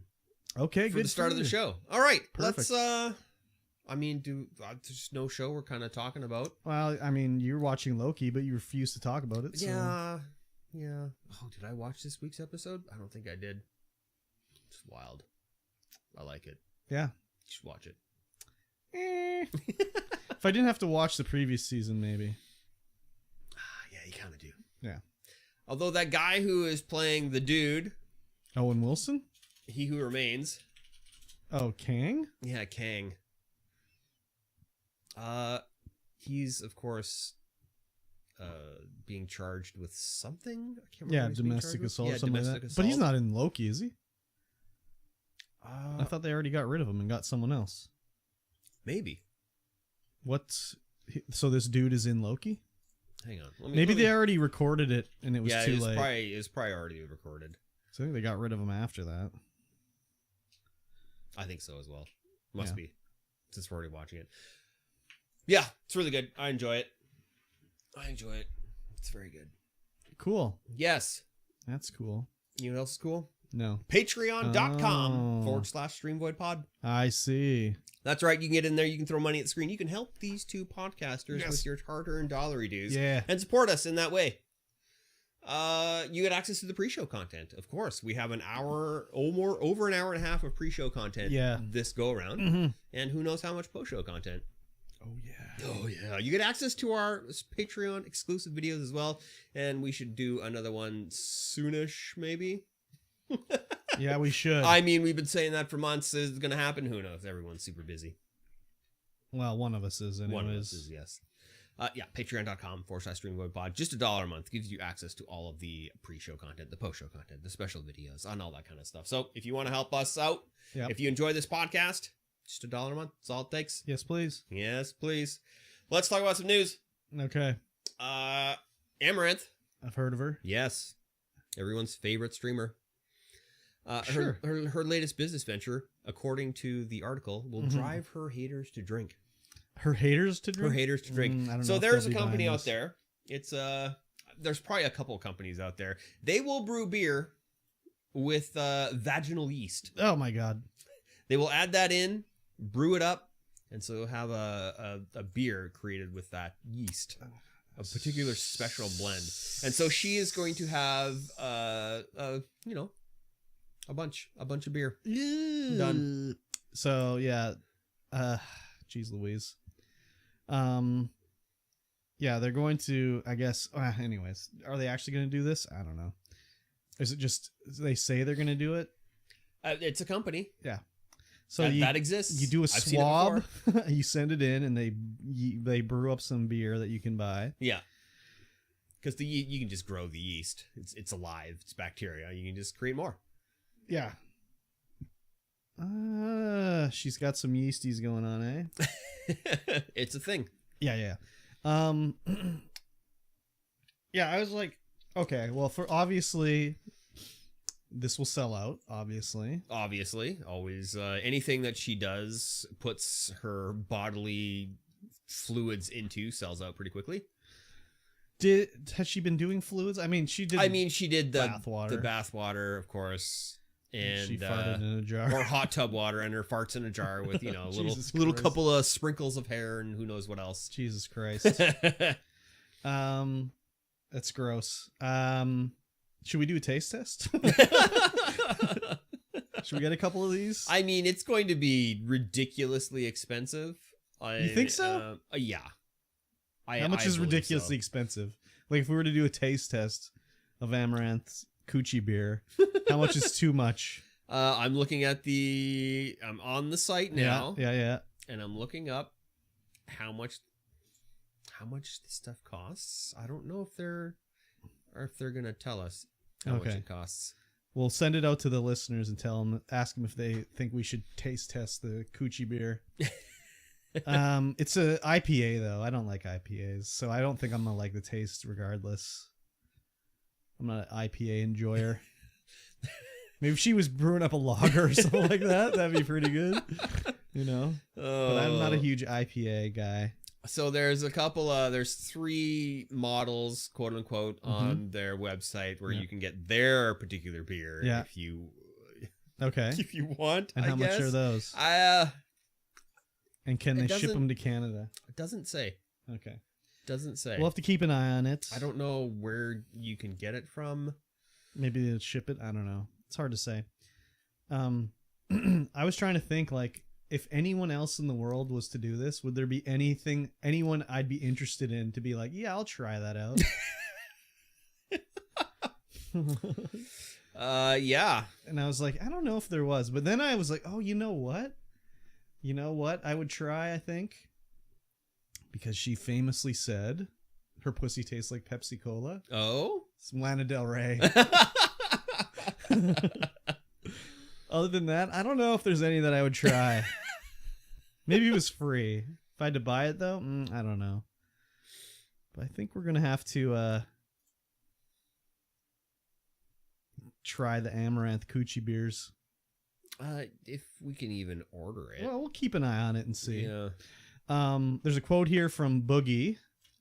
So, anyways, it says he apparently said on Twitter, the fact that this will sell out is the grossest part of the whole thing. I don't know if Boogie should be talking about anything gross. Probably not. he who lives in glass houses and all that, you know? Yeah. That's just wild. Yeah. But I mean, it might be Patreon exclusive because I don't think they distribute it themselves. No. It'll be like order it from the website or whatever. She's not going to be shipping them out from herself. Or maybe it's not even done yet. Maybe it's just a... Yeah, the article kind of says she just sent them the cells. Yeah. So. Oh my God. Imagine you get an STD. No, I'm just kidding. I think the brewing process would. Yeah. I don't think she has an STD. No. And anyway, the brewing process would destroy anything that is. And it's not like they're just going to drop the little pap smear into the vat. No, that's not. They'll like culture it up and everything like that. Yeah, they have to culture it Imagine up. they just tear open the envelope, drop it in the vat. Could you imagine? I mean, isn't that how she did her farts in a jar? Just fart in a jar, she crank farted, it up, she and send it farted out. on one jar on stream probably, and then she just took a bunch of empty jars and mailed them out. She didn't fart in every jar. She farted in every jar? Come on, dude. Oh, yeah. Let's be Every real. jar. Let's be real. Maybe she put in some kind of... yeah, she just had a fart spray. Yep, a little fart spray. Yeah, she wasn't... That's how you think she just ate like a manufacture it. lot of broccoli and cheese for a week with Brussels sprouts? I mean, I'm pretty sure there's a lot of streams of that. Of her farting in jars. No, I don't think so. I don't think she was streaming farting in a jar. I think Fart jar stream. No, don't. Your search history is just destroyed after this podcast. Oh my God. Like, it didn't India, what's her name? India Fox get banned on Twitter or Twitch for a while because she farted in the microphone? I don't know. I mean, YouTube's just full of farting, isn't it?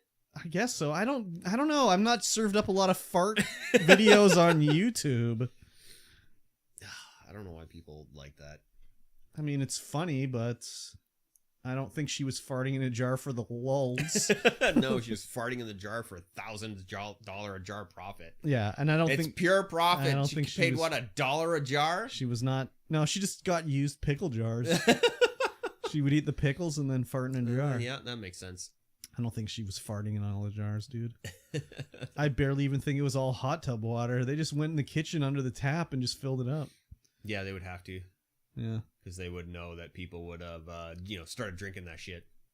Disgusting. Very disgusting. Just pound that shit back. Yep. And get like, I don't even know what you get from Legionnaire's disease, I guess. Maybe. Something like that. Anyways. Let's talk about something. Beer. Yes. We're going to get it. Let's talk about something else that's disgusting. Okay. Unity. Oh, Unity. Why they felt they needed to rush out its controversial install fee program. Yeah. So we talked about this. Yeah, I didn't get a chance to read over this article at all. So, excuse me, I did. So whatever it was, however, weeks ago, Unity they're like, we're gonna have a new fee for Unity, where it's like every install of a game you made in Unity costs you 25 cents. So if your game's installed 1 million times, you owe us $250,000. Good deal if you can get it. Yep. And everyone's like, okay, we're not going to use Unity anymore. That's easy. You've made it an easy decision for us. Easy choice. And people rioted. And it's been a huge thing where it's caused a lot of trouble for them. Their CEO had to step down. And it's been a whole thing, right? Where, what was it? Like the guys behind Terraria started donating money to open source gaming engines and like... Yep, like Godot. Yeah, and all these guys are like, well, we were using Unity, but not anymore. Because who knows what bullshit they'll bring on us in the future. We're getting out while the getting's good. So the word is, this is on an article from Ars Technica, is that the whole thing came about because Unity had purchased this platform called Iron Source, which is a thing you use for mobile to get revenue by... You can manage your ad networks on your apps. So when you like a free-to-play game, you serve up an ad, and this Iron Source is a thing to like work all that together. Yeah. So they bought Iron Source for all this money, but they are it's not like the most popular one. There's another one called AppLovin that is apparently like the big one that they all use. So the idea was that they could go to these guys that use AppLovin and be like, hey, why don't you switch to Unity's Iron Source and we'll waive the Unity fee of the install. You're already using Unity to make the game, so switch to Iron Source and you won't have to pay the fee for using Unity. And that totally backfired because everyone's like, how about we just don't use Unity at all? So that was where this article has heard from people that were working with them and insiders that where this came from. And there was a lot of pushback from management and everything like, no, this is not going to go over well. You shouldn't do this. And they were like, well, we're doing it. So that's what's going to happen.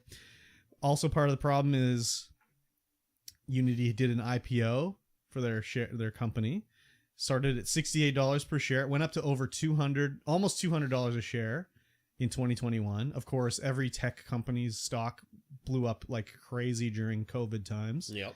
But now it's down to $37 a share. So they need to get money going, profits. Because even though they're doing like $1 billion in revenue, they still need to have like, they're doing like almost $2 billion in revenue. They need to get up to $3 billion to be profitable. So they've got a long way to go. So that was where this came from, was we need to start getting money now. And this is the way to do it. They'll love it if we waive the fee. So they switch over to Iron Source and everyone was like, no, forget that idea. So, yeah, that seems like a terrible idea. How are they losing so much money? What are they doing over at Unity? well, it's a lot of it is acquisition. So they bought Iron Source. Yes. Which cost them, I don't know how much, a lot of money. So that goes against the books for sure, their profitability, right? So, yeah, it's just a quick solution. They thought, oh yeah, this will be the way to get the money going, and then it backfired on them. Even though when a lot of internal people were like, no, we can't do it this way, it's not going to work. But the higher ups, they get the final say. So even if everyone in the company says no, they still want to do it. Well, they're still going to do it. So yep. That's kind of the way it goes. And that's also why I say CEOs are useless, because they just do nothing. Like, what's his name here? John Riccitelli. Was he in charge? The CEO that stepped down? John Riccitiello. He was the guy in charge. So he stepped down, but he's going to have his like whatever parachute out of the company with, he's got like yep. stock options and all that shit. So even if he fucks everything up, it doesn't matter. He's still fine. And he'll get hired on to be CEO of some other company. That's just the way it goes. That's correct. So. I'm trying to read this merger agreement with Iron Source, and I'm like, I can't read any of that. No, that's just all. So that's the way those things work with the merger agreements and all that stuff. Is lawyers word it in a way that a layperson cannot fathom it at all. So they need to have a lawyer to look at it, because they can't get through all the legalese. It's just like created fake like jobs. Basically, they could write it in a way that any person could understand it, but they don't. Yeah, it's intentionally obtuse, so you have to lawyers have a job. Same thing with suppose. Accountants. Yeah, like, you don't think the tax code could be a lot easier? Of course it could. Of course it could. But the tax accountants, especially in America, that's where it came from, is lobbyists like H&R Block lobbying Congress to make it so a normal person can't file their taxes on their own. They need a company to do it for them. Yeah. So there you go. Anyways, pretty ridiculous thingy. And have you paid your fees to Unity yet? No. Uh-oh. I don't use Unity. Oh, I thought you were using Unity. Nope. Unreal. Oh, it was Unreal. Unreal Engine 5. Oh, shit. That's what I'm using, baby. Okay. Then you're safe. Yes. You don't got to worry about it. It's true. Yeah. Anyway, it's pretty stupid. Yeah. Speaking of CEOs leaving. Bobby Kotick. Yep. Will be leaving Activision Blizzard January 1st, 2024. Yes. The big man. Yep. Taking off. He is out finally. So that was always what was part of the deal with Microsoft, is like they're going to buy Blizzard, Activision Blizzard. And then once they've smoothed through the transition, he'll step down. And it's like, what is he going to do to smooth out the transition between the company? He's not doing anything. Like, give me a fucking break. What a load of shit. I mean, I guess if he smooths it over and stays that long, he gets a bigger bonus. Oh, well, I mean, he doesn't need any more money. Believe me, he's fine. Yeah. Yeah, a lot of people, they're saying, are really excited for him to go. Like, Activision's been, well, we've been talking about them since the podcast started about how fucky it was over there, and sexual harassment, and the good old boys club. They had the Cosby Suite at the old gaming conventions, the and old frat boy culture over there. And that was basically, well, the culture the company set from the top down, so it's not like he was unaware of how it operated there. It operated that way because that's the way he operated. Mm-hmm. So a lot of people are excited to see him go. The other thing too, a lot of the things that we've seen that we've been like, why are they doing this, have happened because of Bobby Kotick. Yep. Like Overwatch 2 was initially because of him. Get out of here, Overwatch 2. Nobody wants you. Like the Diablo, what's that? Diablo Immortal. That's because of him. Everyone's got phones. Yeah. I mean, I'm sure he was not too pleased about that quote, but the whole point of that game was because of him coming in one day at work, just as he rolls in at noon, he goes, you know what I want to see? Diablo on phones, free to play, premium game. Make that for me, please. And then he left it to 12:30 to his squash game. But yeah, same thing with Overwatch. I want another Overwatch.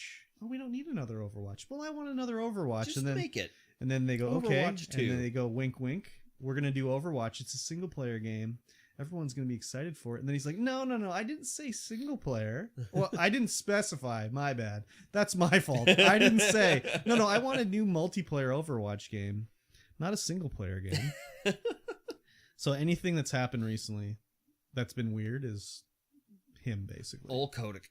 And I mean, yeah, for the bottom line, of course, Diablo on a phone makes a lot of sense. A new Overwatch makes a lot of sense, but they're not like things most gamers want, really. No, nobody asked for it, but they still gave it to us. Well, yeah, no. So the other thing too is like, anyways, they totally fucked up Diablo Immortal.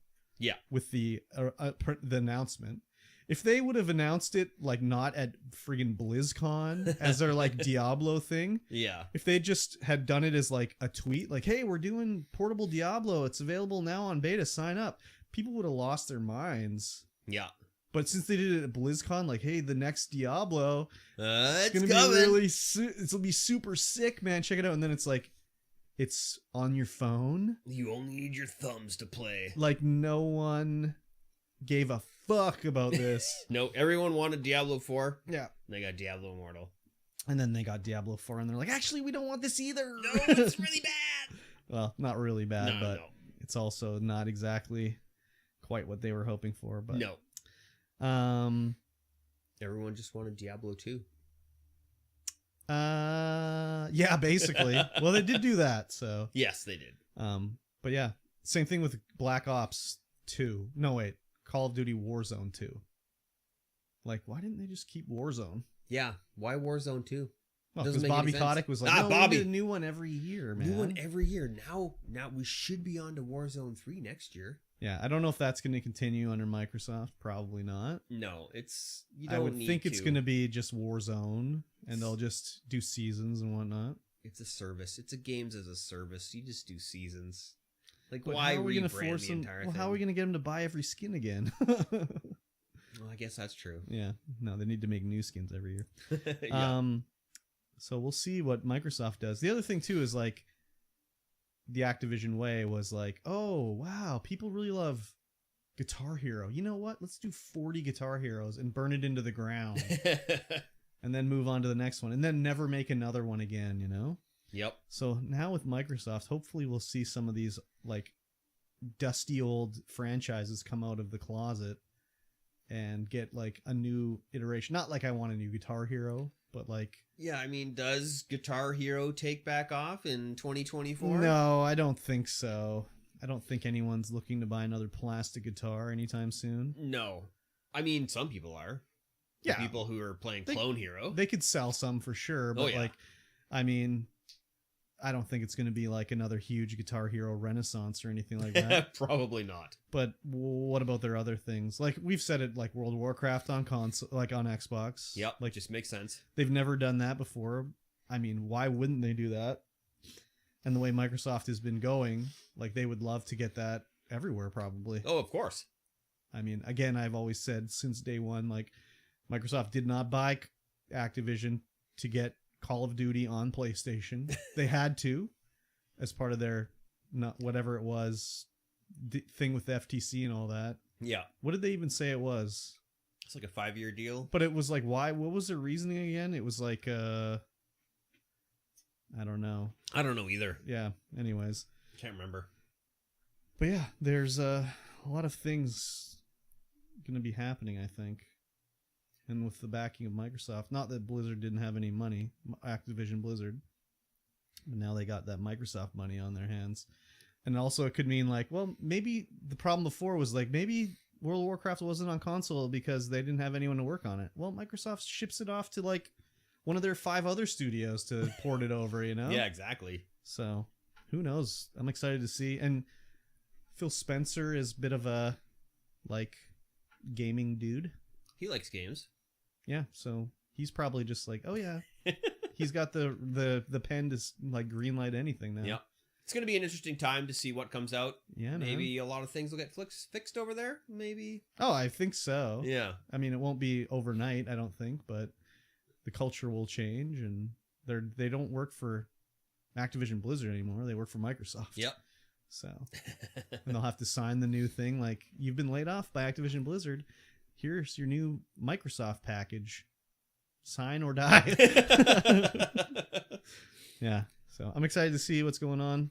And also, I like that my shares that I bought were almost worth $100 each when they bought them. That's pretty good. Yes. So I bought them before the announcement of the merger. So they were like at an all-time low. And again, I said, I was like, fuck, I should have just spent every single cent I had on them. But I'm too pussyfooted around there. I mean, it's a lot of money. Yeah, but if I had done it... It's a lot of money and it's a gamble. Well, that's the gamble part. But even when it was down low, I was just like, of course it's going to go back up. They got Call of Duty. Like, it doesn't matter what the culture is like over there. That's why the shares were so low, is because of all the stuff with the sexual harassment and whatnot. The shares went down so much. It was like, it's going to go back up. And I didn't have the cojones to pull the trigger. So I could have been like... Could have been a millionaire. No, I don't know about that, but I could have got a lot of money for sure. You could have been building your new PC already. Damn right. Damn right, dude. I could be doing that anyways. You could be doing that. Yeah, anyways. Here's something Disney could be doing. Huh? Making Disney Dreamlight Valley free to play. But they're not going to. I didn't even realize this game wasn't out yet. I don't even know what this game is. This has been on Game Pass for a while. This is like Animal Crossing Disney style. Oh. So you build your little Animal Crossing thing and you go on little quests for Donald Duck will tell you to go, I don't know, find 5 feathers or something like that. And you plant a tree and plant a flower and whatever. But I didn't even know it wasn't out yet because it's been on Game Pass for a while now. Yeah. And I didn't know it was supposed to be free to play. I always thought it was always going to be a retail thing. But yeah, they've come back and they said, no, it's going to be a full retail game now for starting at $40 USD, which is, I mean, if it's like a retail game, that's cool, but it's kind of like a free to play game that they're just charging you $50 for. Yeah. It's probably built to be a free to play game where you go and do your microtransactions, all that stuff. But well, yeah, it is basically, because the breakdown of the different versions are you can get the $40 game, the base game, or you can get the Cozy Edition, which is $50. you get a physical copy of the game with also 14,500 moonstones. Ooh, moonstones. So what are you using moonstones for, do you think? Buying in-game purchases, like your slippers, I would imagine. Yeah, Get or your other Cheshire Cat chapeau or sweater. whatever. And your Cheshire Cat slippers. Yeah. They've got tails on them. Yeah. A little, little eyeballs bugging out with its crazy grin along your toes. So I don't mind in-game purchases like in a game like this, as long as you could potentially do it for free. I don't know how this game works. Maybe you can earn moonstones in the game by doing game things.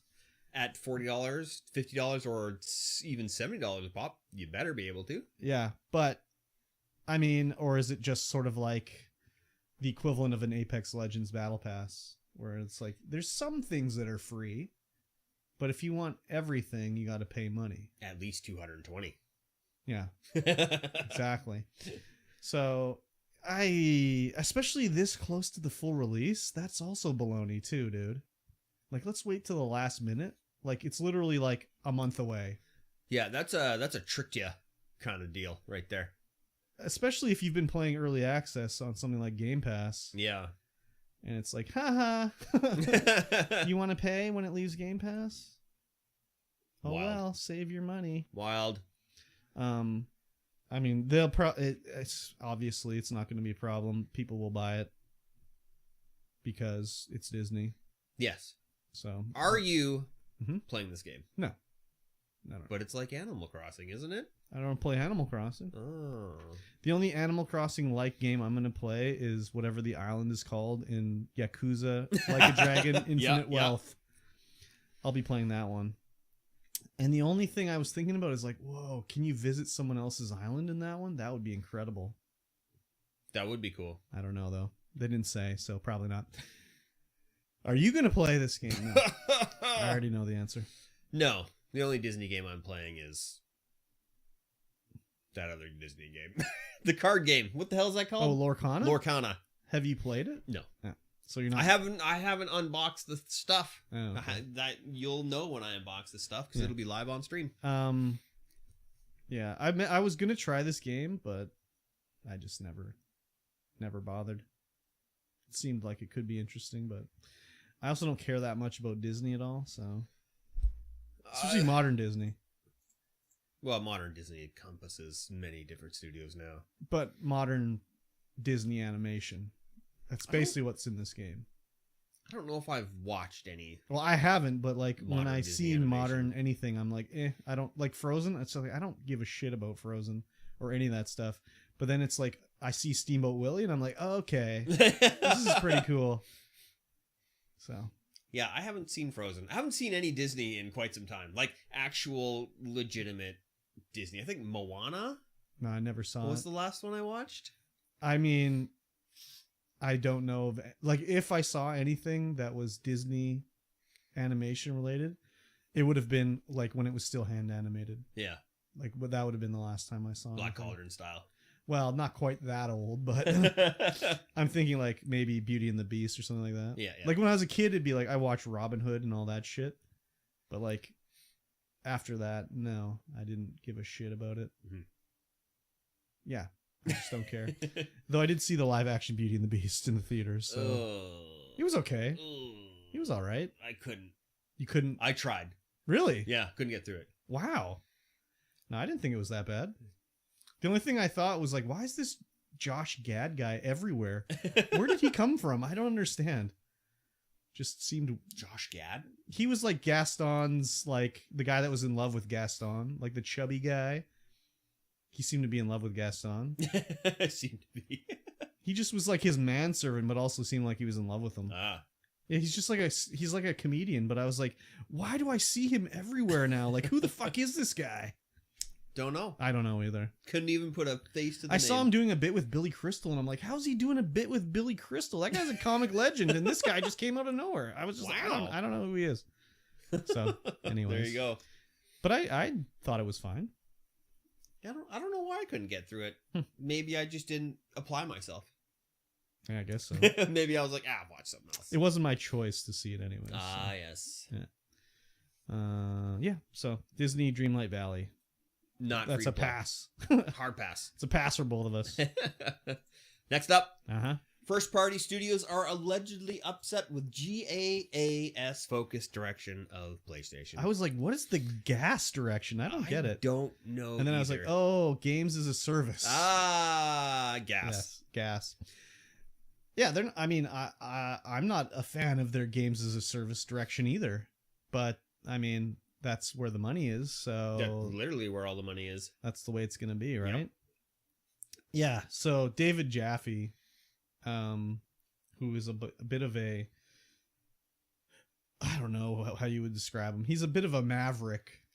A maverick, eh?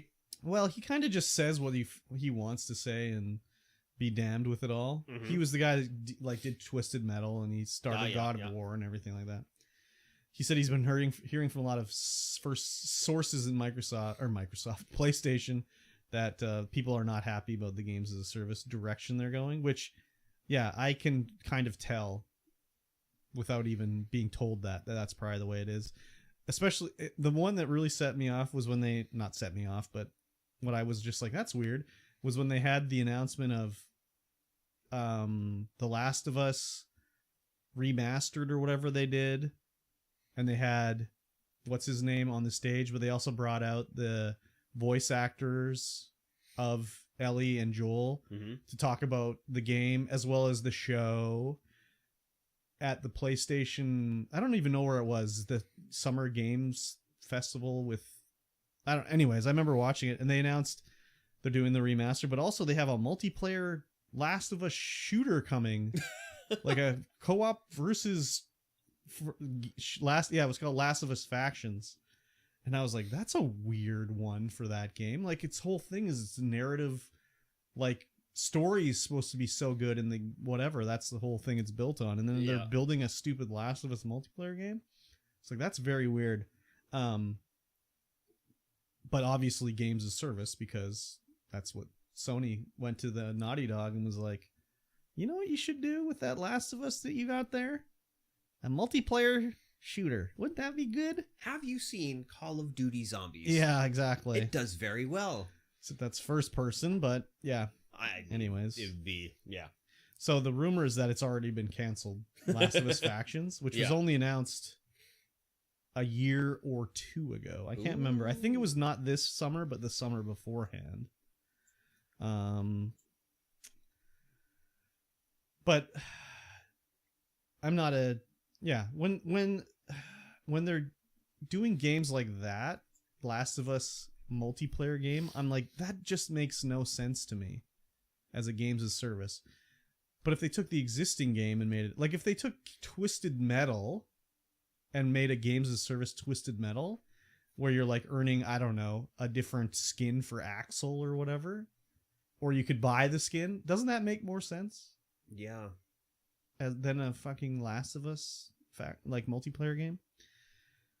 That'd be like if they made a games of service Spider-Man 2 spin-off game where you're like web slinging around the town versus or something like that. You got a pensive look on your face. Well, this game sounds kind of cool. Which, the Last of Us Factions one? The Factions multiplayer, players lead a clan of survivors through 12 weeks, either as Fireflies or Hunters. Yeah. There are no multiplayer abilities unique to either faction, and at the end of 12 weeks, choosing the other faction does not reset the player's progress. Each match played counts as one day and gives the players opportunities to gather supplies to fuel the clan's growth and progress. Mm-hmm. At the start of each game, the player will be told the target amount of supplies needed to keep the clan healthy. Any extra supplies over the amount needed will be used to entice other survivors to join your clan. Hungry and sick survivors can be healed, collecting more than the target amount of supplies during each day. It sounds fun. Yeah, I mean, I wouldn't think they would just go for... Well, that's the thing. They wouldn't just go for, like, what do we have? Our modes, PvP, King of the Hill, big team battle. Like, they're not a sort of developer that would just go for the basic. Yeah. They would try to make something new because they had to, basically. They wouldn't go for the boring or whatever. Yeah. There's supply raid, survivor missions, but even still, missions. Or maybe it was like a Tarkov-esque game. Like, who knows?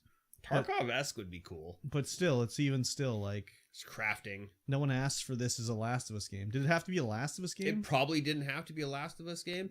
It looks... Well, it all looks they had... like the ideas they have in it look pretty cool. Yeah. And with the way it works. Yeah, it probably didn't have to be a Last of Us game, but tagging Last of Us onto it probably works out in recognition. Oh, big time. But again, people that are Last of Us fans are probably just not like, this is what I was hoping for. A generic group of survivors for me to like get a can of beans for, you know? In supply raid, each team starts with 20 respawns, and the goal of the match is to eliminate the opposing team. How's the supply raid? Okay. Mm-hmm. Yeah, I mean, it looks pretty cool. Yeah. The ideas are there, but I mean, it's whether it flies or not, who the hell knows. We've known for a while that this was Sony's sort of goal. That's like kind of why they bought Bungie, because Bungie already has a games as service model set up with Destiny. Yeah. I mean, I think it's a bad model, but whatever. That's me. They fudged it. It's fun. Yeah, I mean, they fudged it for some people. Other people still like it. Well, I think the people that are mostly still loving it are ones that probably haven't been playing since when it was a paid game. Yeah. Because then they'd be like, oh, I paid for this and you deleted it all. Yeah. I can't even play the stuff I purchased. That's pretty cool. It's very cool. But that was why they bought Bungie. It wasn't because Destiny is such a name brand recognition thing. It was a technology and I don't even know what you'd call it. Idea purchase, you know? Yes. Just to get the expertise of expertise of the games as a service platform. Yeah. And I'm sure Bungie didn't cost as much as they, you know, it was probably sold or bought by Microsoft for in the Halo days. Yeah, probably not. It's crazy how Bungie was just like, yeah, let's be bought by Microsoft. And then it was like, no, we don't want to be owned. Like, let's get the fuck out of here. Yeah. Then they buy themselves out from Microsoft. And it's like, yeah, let's get bought by Sony now. So obviously, you know, whoever's in charge over there was like, I'm going to get another payday here. Let's get another payday. Yeah, let's get another payday. And then they'll buy themselves out again. Well, that only worked because Microsoft, it was either like sell Bungie or everyone in charge is going to quit, basically. Yeah. So Microsoft was like, okay, we'll sell it off, you know, then we don't have a company worth nothing. Mm-hmm. Whereas Sony will I think Sony would be like, okay, quit. That's fine. It's fine. Just get out of here. Yeah. I don't think so. I think Sony would call their bluff. So anyways, probably. Games as service, it can be good, but yeah, not in every game. No. Yeah. Anyway, ladies and gentlemen, bathroom break. Oh, bathroom break. Oh shit, I thought it was gonna be Game Club. It will be. 300 times more than me. Don't think he works 300 times harder though, or make the company. Yeah, that's what I'm saying. CEO pay is stupid, and a lot of people get upset when I say stuff about like getting paid and CEOs and I don't know why you would defend a CEO ever, but like a regular employee of a company should get paid more than a CEO. CEO ain't worth shit. You know what I mean? It's crazy. Yeah. Does he work 300 times more than you, harder, or even hour-wise? Not a fucking chance. You know, the CEO just sits in the office, looks at the thing, the profits sheets, and goes like, oh, we're not quite as profitable as we should be. And then he calls his supervisor, the guy immediately under him, and he's like, we need to lay off 100 people. And then he calls his guys under him and tells each one, you each need to have 25 people laid off. And then they call the regional guy and go like, sorry, you have to lay off 2 or 3 guys from your spot. And that's all it is. The original Last of Us had multiplayer and it's pretty rad actually. And so does Factions actually. Damn, Factions sounded rad. Yeah, our CEO just takes a phone call when he's golfing or some shit. Yeah, exactly. It's a scam. It's the biggest scam there is, basically. And they could do the worst job or the best job. It doesn't matter. They get paid the same. And then if they get fired or stepped down, they'll have like their little golden parachute where it's like, oh, if you step down, you still get $5 million. And then it doesn't matter because they're going to get hired on at another company. It doesn't matter how you fucked it up. Fall upwards, guaranteed. Fail upwards, guaranteed. Exactly. It's just baloney, dude. Just baloney. I don't know. Some people get upset when I say I talk about that. Or the other thing I'll say is like, discussing your wages with your coworkers, a lot of companies will say like, you can't do that. It's against our company policy. Well, your company policy is against the law. So fuck 100% you. against the law. And everyone should know everyone's wages, because if everyone knows everyone's wages, they know what they're worth, and then they get a raise. And the other thing that upsets me is like, oh, you think someone flipping burgers deserves $25 an hour? Yeah, I do. Because if they get paid $25 an hour, imagine what you're going to get paid. Yeah, exactly. As a skilled trade or whatever. And yeah, I think everyone probably deserves a living wage. I don't know. Yes. Call me weird. The living wage in BC on average is $24.08. They still think this is pure meritocracy and that everyone's getting paid exactly what they're worth. Yeah, I don't understand that. I mean, it's brainwashing basically, because that's just what you're told from a young age, is that you work hard. You work hard for you'll the get money. paid what you're worth. So if a CEO gets paid $24 million a year, that's because he's that good. But no, he's not that good. And the other thing too is with taxes. It's like, oh, I don't want the taxes raised on because that'll come out of my pocket. It's like, no, that's not how it works. But it's all, they're thinking like, well, what if I was going to make $24 million a year? Well, you're never going to make it. So don't worry if a millionaire gets that much taxes taken. You don't got to worry about it. Frank is in here now. He is. The star. Star of the show. World News. Guess how much the living wage is in Golden, BC? In Golden, BC. Yeah. 18. $25.56. Oh, it's even higher. Haida Gwaii? $25.87. Yeah, I was gonna say so much. But what's the living wage in like the Yukon? Probably like $40 an hour. There's no data on Yukon. Oh yeah. Canmore, Alberta. Oh, probably pretty high. $32.75. Yeah, Canmore is like but Canmore's like Banff, kind of. You know? That's like a town where like, I don't know. It's like a vacation destination kind of. Oh my god, in 2021 it was $37.40. Yeah. That's ridiculous, dude. Yeah, if you want to work in Canmore McDonald's, you got to live in Calgary. Yeah. Drive to Canmore. Man, I don't even get paid that much. Yeah. Probably costs $40 per loaf of bread to ship it up there, though. Yeah, that's exactly why it's so expensive in the Yukon. Yeah. Oh, my God. Oh, my. Holy. Smoker's cough. Right? I mean, get good cough. Get good cough. Just a couple toots to get you going. Oh, my gosh.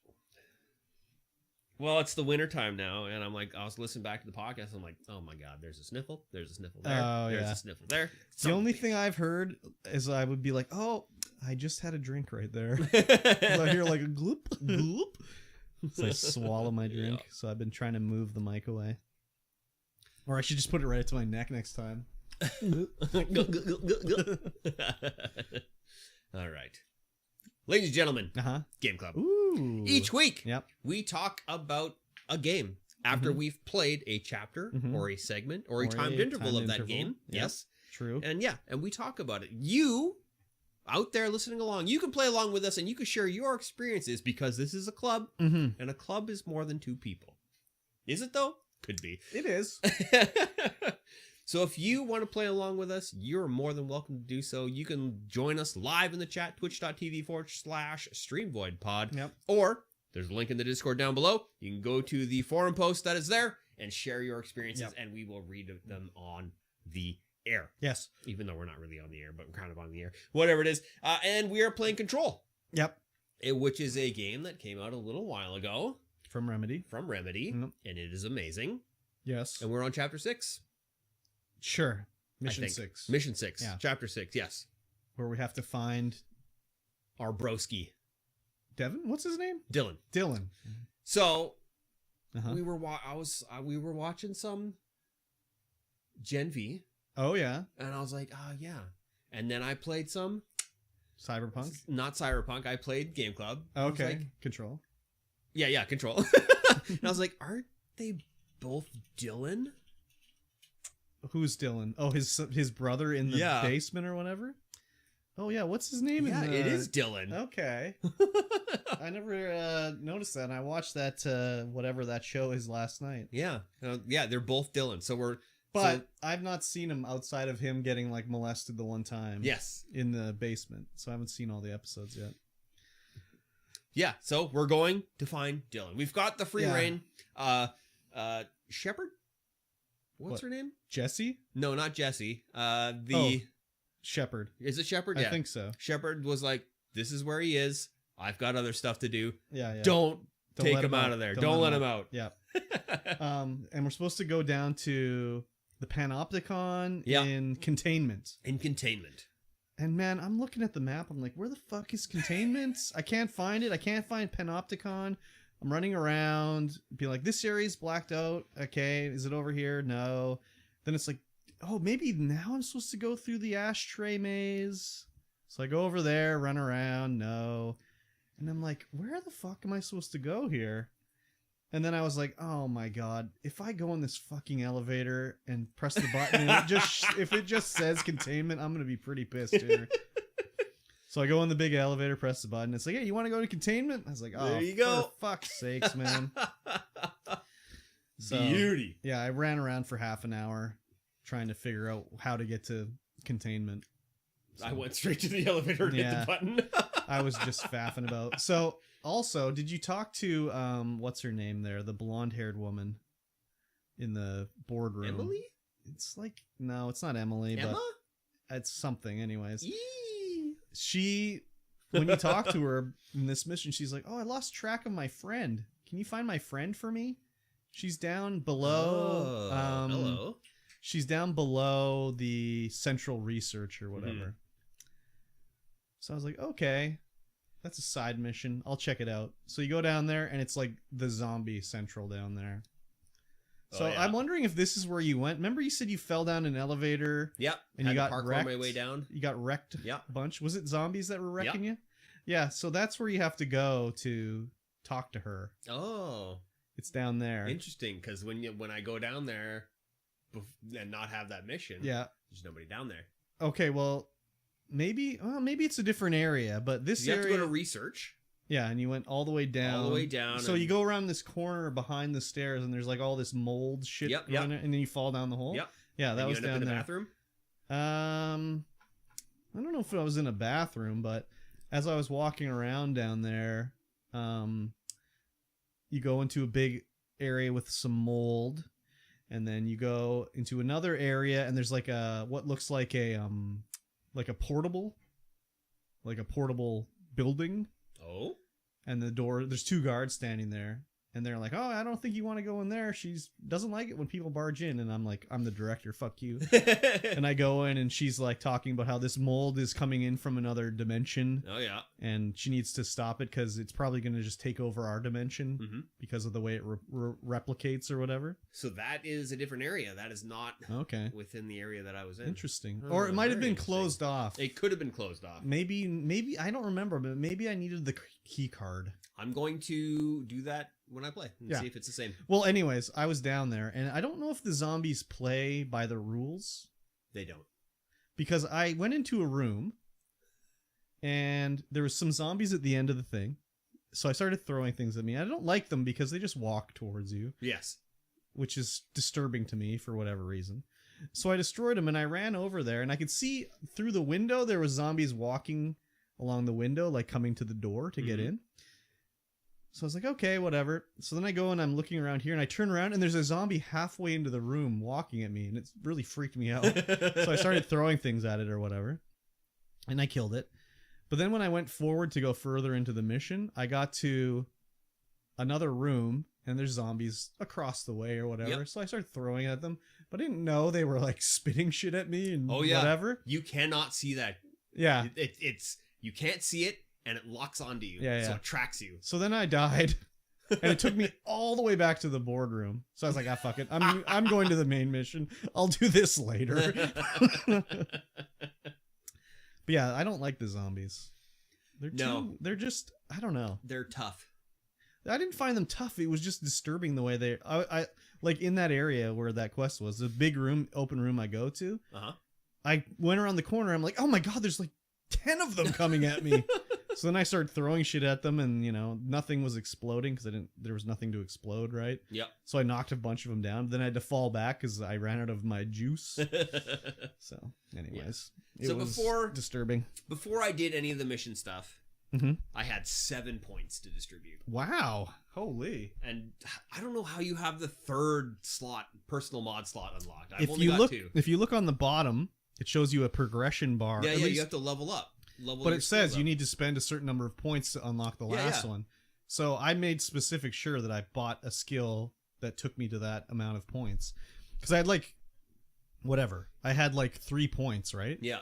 And I needed to spend 3 points to get to the next mod slot. Mm-hmm. But all my skills were either worth 2 or 3. Yeah. So I bought a 3-pointer. Because if I bought a 2, I would have been short 1. And I would have to wait till I level up again. So... Yeah, so you must be way higher level, because I am not even close to filling that 3rd bar. I don't know. I mean, mine's full, so... Yeah, mine's not, and I had 7 points, spent them all. Yeah. Still didn't get it. I don't know how I could be higher level, but... My throw is maxed. All the way down? All the way down. Something's rotten in Denmark, because mine's definitely not maxed. Yeah. But I have a bunch on the right-hand side, too. Yeah, I maxed out my throw, and my secondary throw slot is almost maxed. I think I'm 1 short. What the fuck? From having that maxed. I might have to look at it and see, because mine is nowhere near close to full that way. But I have all my other skills, except shield. I don't think I put anything in shield. I found some, so there's a bit in shield where when your shield breaks, you throw all of the stuff at the nearest enemy. Oh, yeah. That you have. Oh, yeah. So I was like, oh, I'm going to get my way down to there, because that sounds cool as frig. I just never use shield. So... I have used it a couple times, especially so when you're going through, there's a couple of documents talks about the anchor. Yeah. The anchor thing. And when you go and you start doing the mission, there is a guy in a HRA and he's wounded. Oh, yeah, I didn't do that one. You didn't do that one? No, I didn't do that. That's when you go into the clocks. Yes. Yeah, I haven't done that yet. Oh, yeah. Oh, that's a good one, eh? So there's a part where I was like... Try not to spoil it too much. I'm not going to try... I'm going to try not to spoil it too much. There's a part to get to, through the clocks. Mm-hmm. And you have to, it's like a big jump.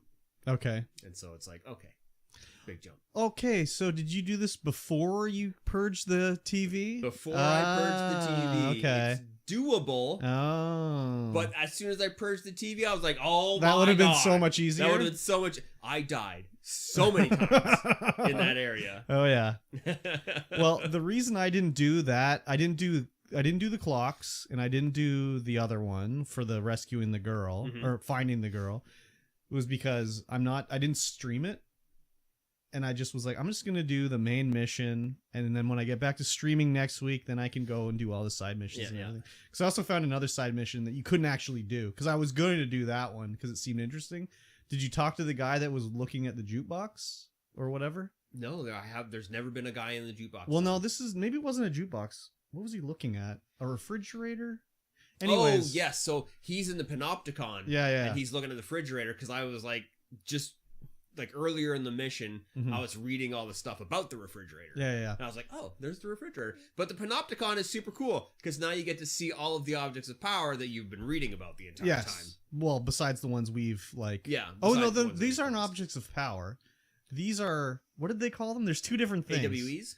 Yeah, these are the objects of power ones that the director can cleanse and take their power. Yeah. But the other ones are because what did that guy with the comb over say? He said objects of power are like a hurricane, but the other ones are like a thunderstorm. Yeah. And that now the hiss has come in, it's turning them to be rather than it's raining corn, it's raining knives or whatever he said. Which, that was the other thing too, is when I got to that guy, he's humming a song when you go in the room. Because he's the guy that says oh, you want to talk to your brother? Well, there's a object of power on the loose. Yeah. It's going to destroy the place. You should take care of that first, and then you can talk to your brother. But when I first went in there, he's humming. And then when I talk to him, he's just standing there looking at me for 5 seconds. And I'm like, oh, he's really awkward. And then it cuts to Jessie, and she's standing there just looking at him. Yeah. And then it cuts back to him. I'm like, this is a weird scene. That, like, when is Jessie gonna say something? And then it cuts to her like zoomed in on her eyes, like she's talking to you as the character. And I'm like, is the audio not playing? So then I was like, this is weird. Well, no, there was no subtitles or nothing. But that was the thing. The audio track, I don't think played, so their lips weren't moving either. So they were literally just staring at each other. That's wild. So I was like, okay, let me quit and go to the menu. Because maybe it glitched out. So I reloaded, I go to talk to him, and it does the same thing. And I'm like, this doesn't seem right. But I quit to the main menu. So I was like, let me restart the game. So then I restarted the game and I go in and he's like, oh, hello, how are you? And then their lips are moving and everything. I was like, that was super weird. So yeah, it was very, because at first I just thought it was like an awkward scene where like the guy looks like he's awkward, right? He's got like a scar on his face and comb over and his tie's crooked. So I just thought he was like socially inept, but it was like, no, it's just a glitch. But yeah. We have to cleanse the TV. Yeah. And it's in order to get to Dylan, we have to cleanse the TV. Because it's loose and it'll wreck the whole panopticon if it doesn't get cleansed, basically. Yeah. What a wild journey it takes us on. So, yeah, it's like takes us into an extra dimension almost. I don't know. We have to make our way through the panopticon to the 4th floor, and then we find the TV. And she's like, oh, I better cleanse this. And it's like, ha, gotcha. It flies away. Just distorting the entire reality around everything. And then we have to go fight the head of security or something. Yeah. Salvador. Yeah, Salvador. He's the head of security. Yeah. And he's like, I mean, I don't know what he is. Just a big hiss monster, basically. Yeah. Just pretty tough fight. But all the guys drop down and they fight you. And I died the first time because I didn't realize some other guys had like come around from the side and started shooting me. Yeah. So then the second time I was like, I better pay more attention. But I think what really helped me this time was I would dominate mind on some of these guys and they would distract them. Other thing too is like when it spawned the heavy like guys with a rocket launcher, I kept grabbing the rockets out of the sky and shooting them back, which I really like a lot. Yes. But I still haven't got the dominate mind yet. Oh, wow. Yeah, it was not that hidden either. Huh. It was just off the side when you go down one of the hallways. You can like literally see it. There's like a red room and you just go into it and get it. I'll have to see if I can find it next time. I don't remember exactly where it was. I'm sure if you look on the map, there'll be like a little side area that's just question marks. Yeah, and then it'll be right in there. Probably. And then once we dominate or cleanse the TV, we get the levitate ability. And as soon as we got it, I'm like, damn, where was that one hole in the wall that I saw that I was like, I need to fly into that hole in the wall. I remember going down. I remember specifically we were going down. It was kind of busted in the area. And I'm like, there's this hole in the wall up top. And I'm like, how the fuck do I get into that hole? So. Yeah, like that, the quest where I was going through the clocks. There's some areas and I'm like, how the hell do you get up there? Like, what is this crap? And that makes me think like you went to the top of the Black Rock Quarry and saw all the campsites. It's like, oh, I should fly up there now. It'd be really easy. Yeah. But the other thing too, once we beat the whatever the TV was called, I can't remember. Did you notice that the area where the TV was, the walls were all fucked up and there would be like go back? But also, like, the wall would be vertical, but there'd be, like, tables and chairs stuck on the wall and stuff. So I was like, are we getting a gravity power later where we can run on walls weirdly? Well, normally, like, when you cleanse the control point in the area, everything goes back to normal. No. But there's no control point to cleanse in this area. I was looking around. Oh, no control point. Yeah. So I'm interested to see if there's going to be some sort of weird gravity switching ability later. Like, who the fuck knows in this game? But I did like after I got the levitate power, it's like, oh, there's a chest way up there. Let me fly up there and grab that, you know? Yeah, I was just like, just jump off the edge. Doesn't matter. Yeah. You just float around. Exactly. I did die in the astral plane after I got the power because I'm used to a game like when you're doing a levitation thing, it'll be like jump and then hit A again. Yeah. So I kept doing that, even though I knew it's like hold down A. So I'd be like, okay, here we go. And I'd jump and then I would hit it again and just fall between two blocks. I was like, fuck. I did it again. I did like after you leave the area where you have gotten the power to levitate, you have to go to floor 5 to see Dylan. And as you leave the little area with the TV, you come out on the catwalk in the Panopticon, and you can see off to the right, there's like I don't know, one of the cells is sort of hanging, and it's broken open. Yep. And you're supposed to jump to that, and then but they spawn one bad guy on there to take your eye immediately to it. Yeah. So I was like, oh, that's a good way to like point you to where you got to go without saying like, hey, you should jump over here. Wouldn't that be a smart play? So I killed the guy, and I'm like, oh, perfect. I'll just fly over there and whatever. Yeah. Except I went too close to the railing.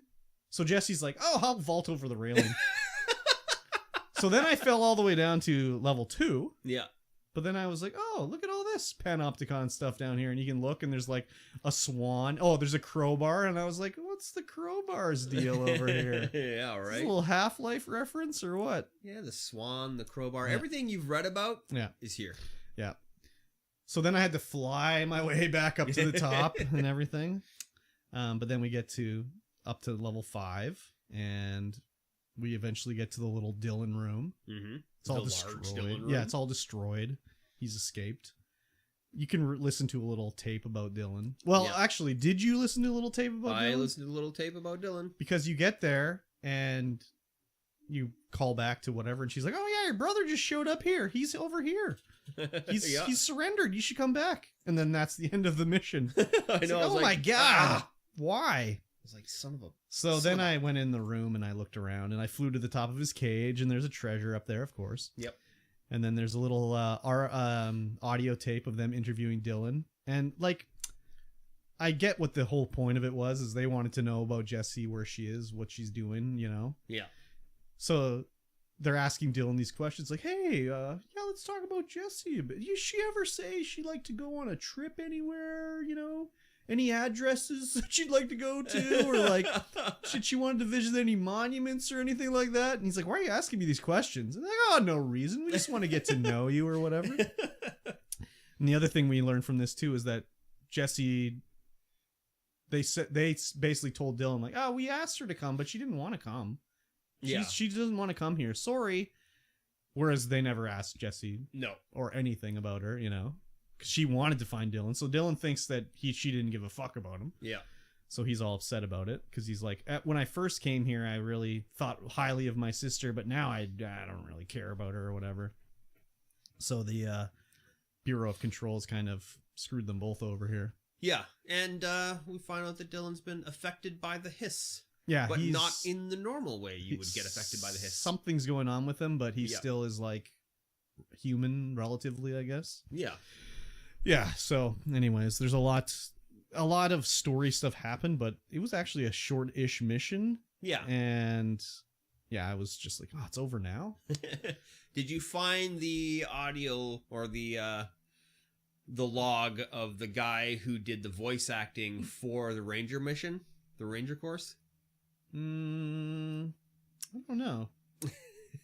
What was he saying? He was complaining that they used the first take. Yeah. He was like, I didn't know they were going to use the first take. Like, what is this? They did that I think that was in the room with the mission, wasn't it? I don't know. Yeah. I went through and reread a lot of stuff that I hadn't read yet. Yeah. So that was in the mission room, basically. Yeah. Right before you start the mission, you listen to this thing and he's complaining about whatever. Yeah. Yeah, that was a good one too. I like how some of the paperwork you find is just nothing. Yeah, like, just it's just like, what was the point of this? But there's a lot of it. Like, I think I've already found 100 and something pieces of media. Yeah, it's crazy. I mean, I guess some of it is automatic too. Like you fight a new hiss monster, it's like, here's a hiss file about him. But I picked up and read so much shit. Yeah, yeah, and I heard a tape today or yesterday when I played it, like. Just as a reminder for everyone today that anyone that gets any notes or memos on red or pink paper, incinerate immediately. If you don't, there's grounds for termination and you may also become injured. It's like, oh, okay, that's weird. Yeah. So there's a lot of interesting stuff here. Yeah, and then again with so we go back into the Hope Motel. Yep. Yep. And there's another motel mission. Yep. And we had to straighten a painting. Yep. But like, Easy. Yeah, what was the deal? There was nothing going on with this one. No. I was just like, I must have missed something. Like, what was the deal? So the only option I had was to like straighten the painting. So I did that, and then I went back to the first room, and it was like, oh, that worked. Yep. But I did hear when I went in there was a man screaming. Yes. And I was like, oh, where was that from? It's very weird. Yeah. And also in the previous time, I forgot to say, when we went in there, you could hear people outside being like, hello, I want to get a room. I booked a room. I didn't hear that. Yeah, Strange. there was like someone outside going like, I think they're closed, Al, let's get out of here. They're not open. So it was very interesting. But yeah, it was just like, what was the there was no puzzle or anything. Once you go to the clock room, mm-hmm. you have to do the thing. Okay. And oh, that's right. There was a cord right there. Yeah. So you go through, and the puzzle, I didn't know how to do it.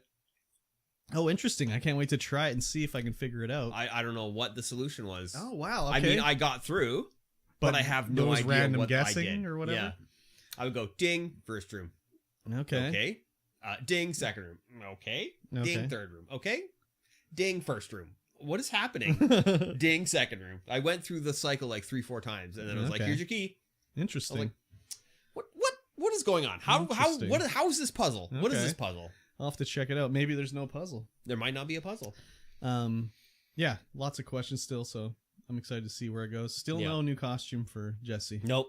I don't know where you find them. Yeah, I don't know either. I'm gonna go back to all like the areas and take a look with my levitation powers now and see what I can do. Because I definitely want to find that one hole that I saw. Because I definitely want to see what's in there. It's probably nothing, probably some shitty mod or whatever. But I definitely want to check that out. I'm just gonna rub my face on surfaces and try and get out of bounds. Yeah. I did open one chest when I was streaming it. Bob Gaming was watching me, and I was like, "Oh, there's a chest up there," and I'm like, "I gotta get that." And he's like, you can't get that yet," cryptically. Yeah. And I was like, "Oh, really? I think I can probably just do it this way if I jump and dash or whatever." Jump dash, yep. So I did get it. He's like, "How did you get up there?" It's like, I don't know. I just did. The jump dash is very powerful. Yeah, you it can is. just keep going. Exactly. Yeah, you can keep going. You can just keep going. Yeah, so anyways, I'm excited to see what's coming next. Yes, and indeed. Next time I play, I'm going to do all those side missions and everything. I didn't go back to Ahti this time. See if he had anything I haven't been back to Ahti in forever. Well, he has not had anything since those first one or two. Yeah, the first two. Yeah. When you have to unplug the pipes and then whatever the other one was, burn the garbage. Yeah. That's been it. So maybe that's why I'm a higher level. Did you do those ones? Yep. Oh, okay. Never mind. I'm sure there's a couple you've done that I haven't. Maybe. I've done a few of those alert things. Yeah, I've done a few of them too. Not many. Because usually they're just like, I'm in the middle of something. I'm not fucking going all the way over there. Right? Get out of here. Going all the way back. I just got here. Exactly. Although, you can fast travel around, so it makes things a lot easier. Yeah. Well, if you can understand the map. Yeah. It makes it easier. Yes. So, anyways. Very good game. Yep. And if you guys listening along want to play with us, yes, please do. Yes. Join us live on Twitch, twitch.tv/streamvoid. Yep. Or down in the Discord down below and post in the forum topic about this game. Yes. And we will, of course, read and interact with you as we go. Yes, please. And, patreon.com. Mm-hmm. Streamvoid Pod. Get in there. Throw money at the screen. There is a whole hour and a half of pre-show content on this show where we sample Pepsi Nitro for the very first time. Yes. And if you want to listen to that, it's just $1 a month. Easy. And with that being said, we will see you guys again in 1 week's time. Au revoir. Goodbye. Frankie's ass stomping you, exactly. What are your big plans for the rest of the day, Mikey T? I gotta write some scripts for some shorts. Ooh. I think that's all I need to do. I've got a script for the opening Game Club video where we introduce Game Club on YouTube. Oh. And then I gotta do all the shorts for all the games that we have currently in stock. Ooh. We have erotic. We have a few. Nice. And some of them look really dope. Mm-hmm. Yeah, man. I'm gonna have to grab them because they're not here. They're at Austin's place. Oh, I see. He's got a big pile of them in his bedroom. Yep. Nice. Cool beans. So I'm going to edit up the videos, upload them. I still have to... I've been rearranging some stuff, so I'm going to continue that maybe. Rearranging some stuff in the house? Yeah, I want to move... Like, when I moved the couch and the jouch to the position it is now, I only moved the TV stand, like the bottom half of the TV. Yeah. I didn't move the towers and everything. So I want to move those over, and I'm trying to I'm also rearranging the streaming room so I can push the tables back and have more room behind me and the green screen, because right now it's like you're tucked right up there. Yeah, so I can't even do anything. Yeah, so anyways, I'm going to continue that. And that's about it. I am going to eat food. Sounds goody. Well, you have a nap. I'm not going to do that. I'll do something else. I'm trying not to nap. I like a good nap. I do too, but I don't want to like them as much as I do. But sometimes you wake up more tired than when you had a nap. Yeah. And that always sucks. Anyways, I'm going to eat some lunch probably. Very good. And I think I'm going to get the hell out of here right now. Very good. So say goodbye, everybody. Goodbye. Goodbye, everybody.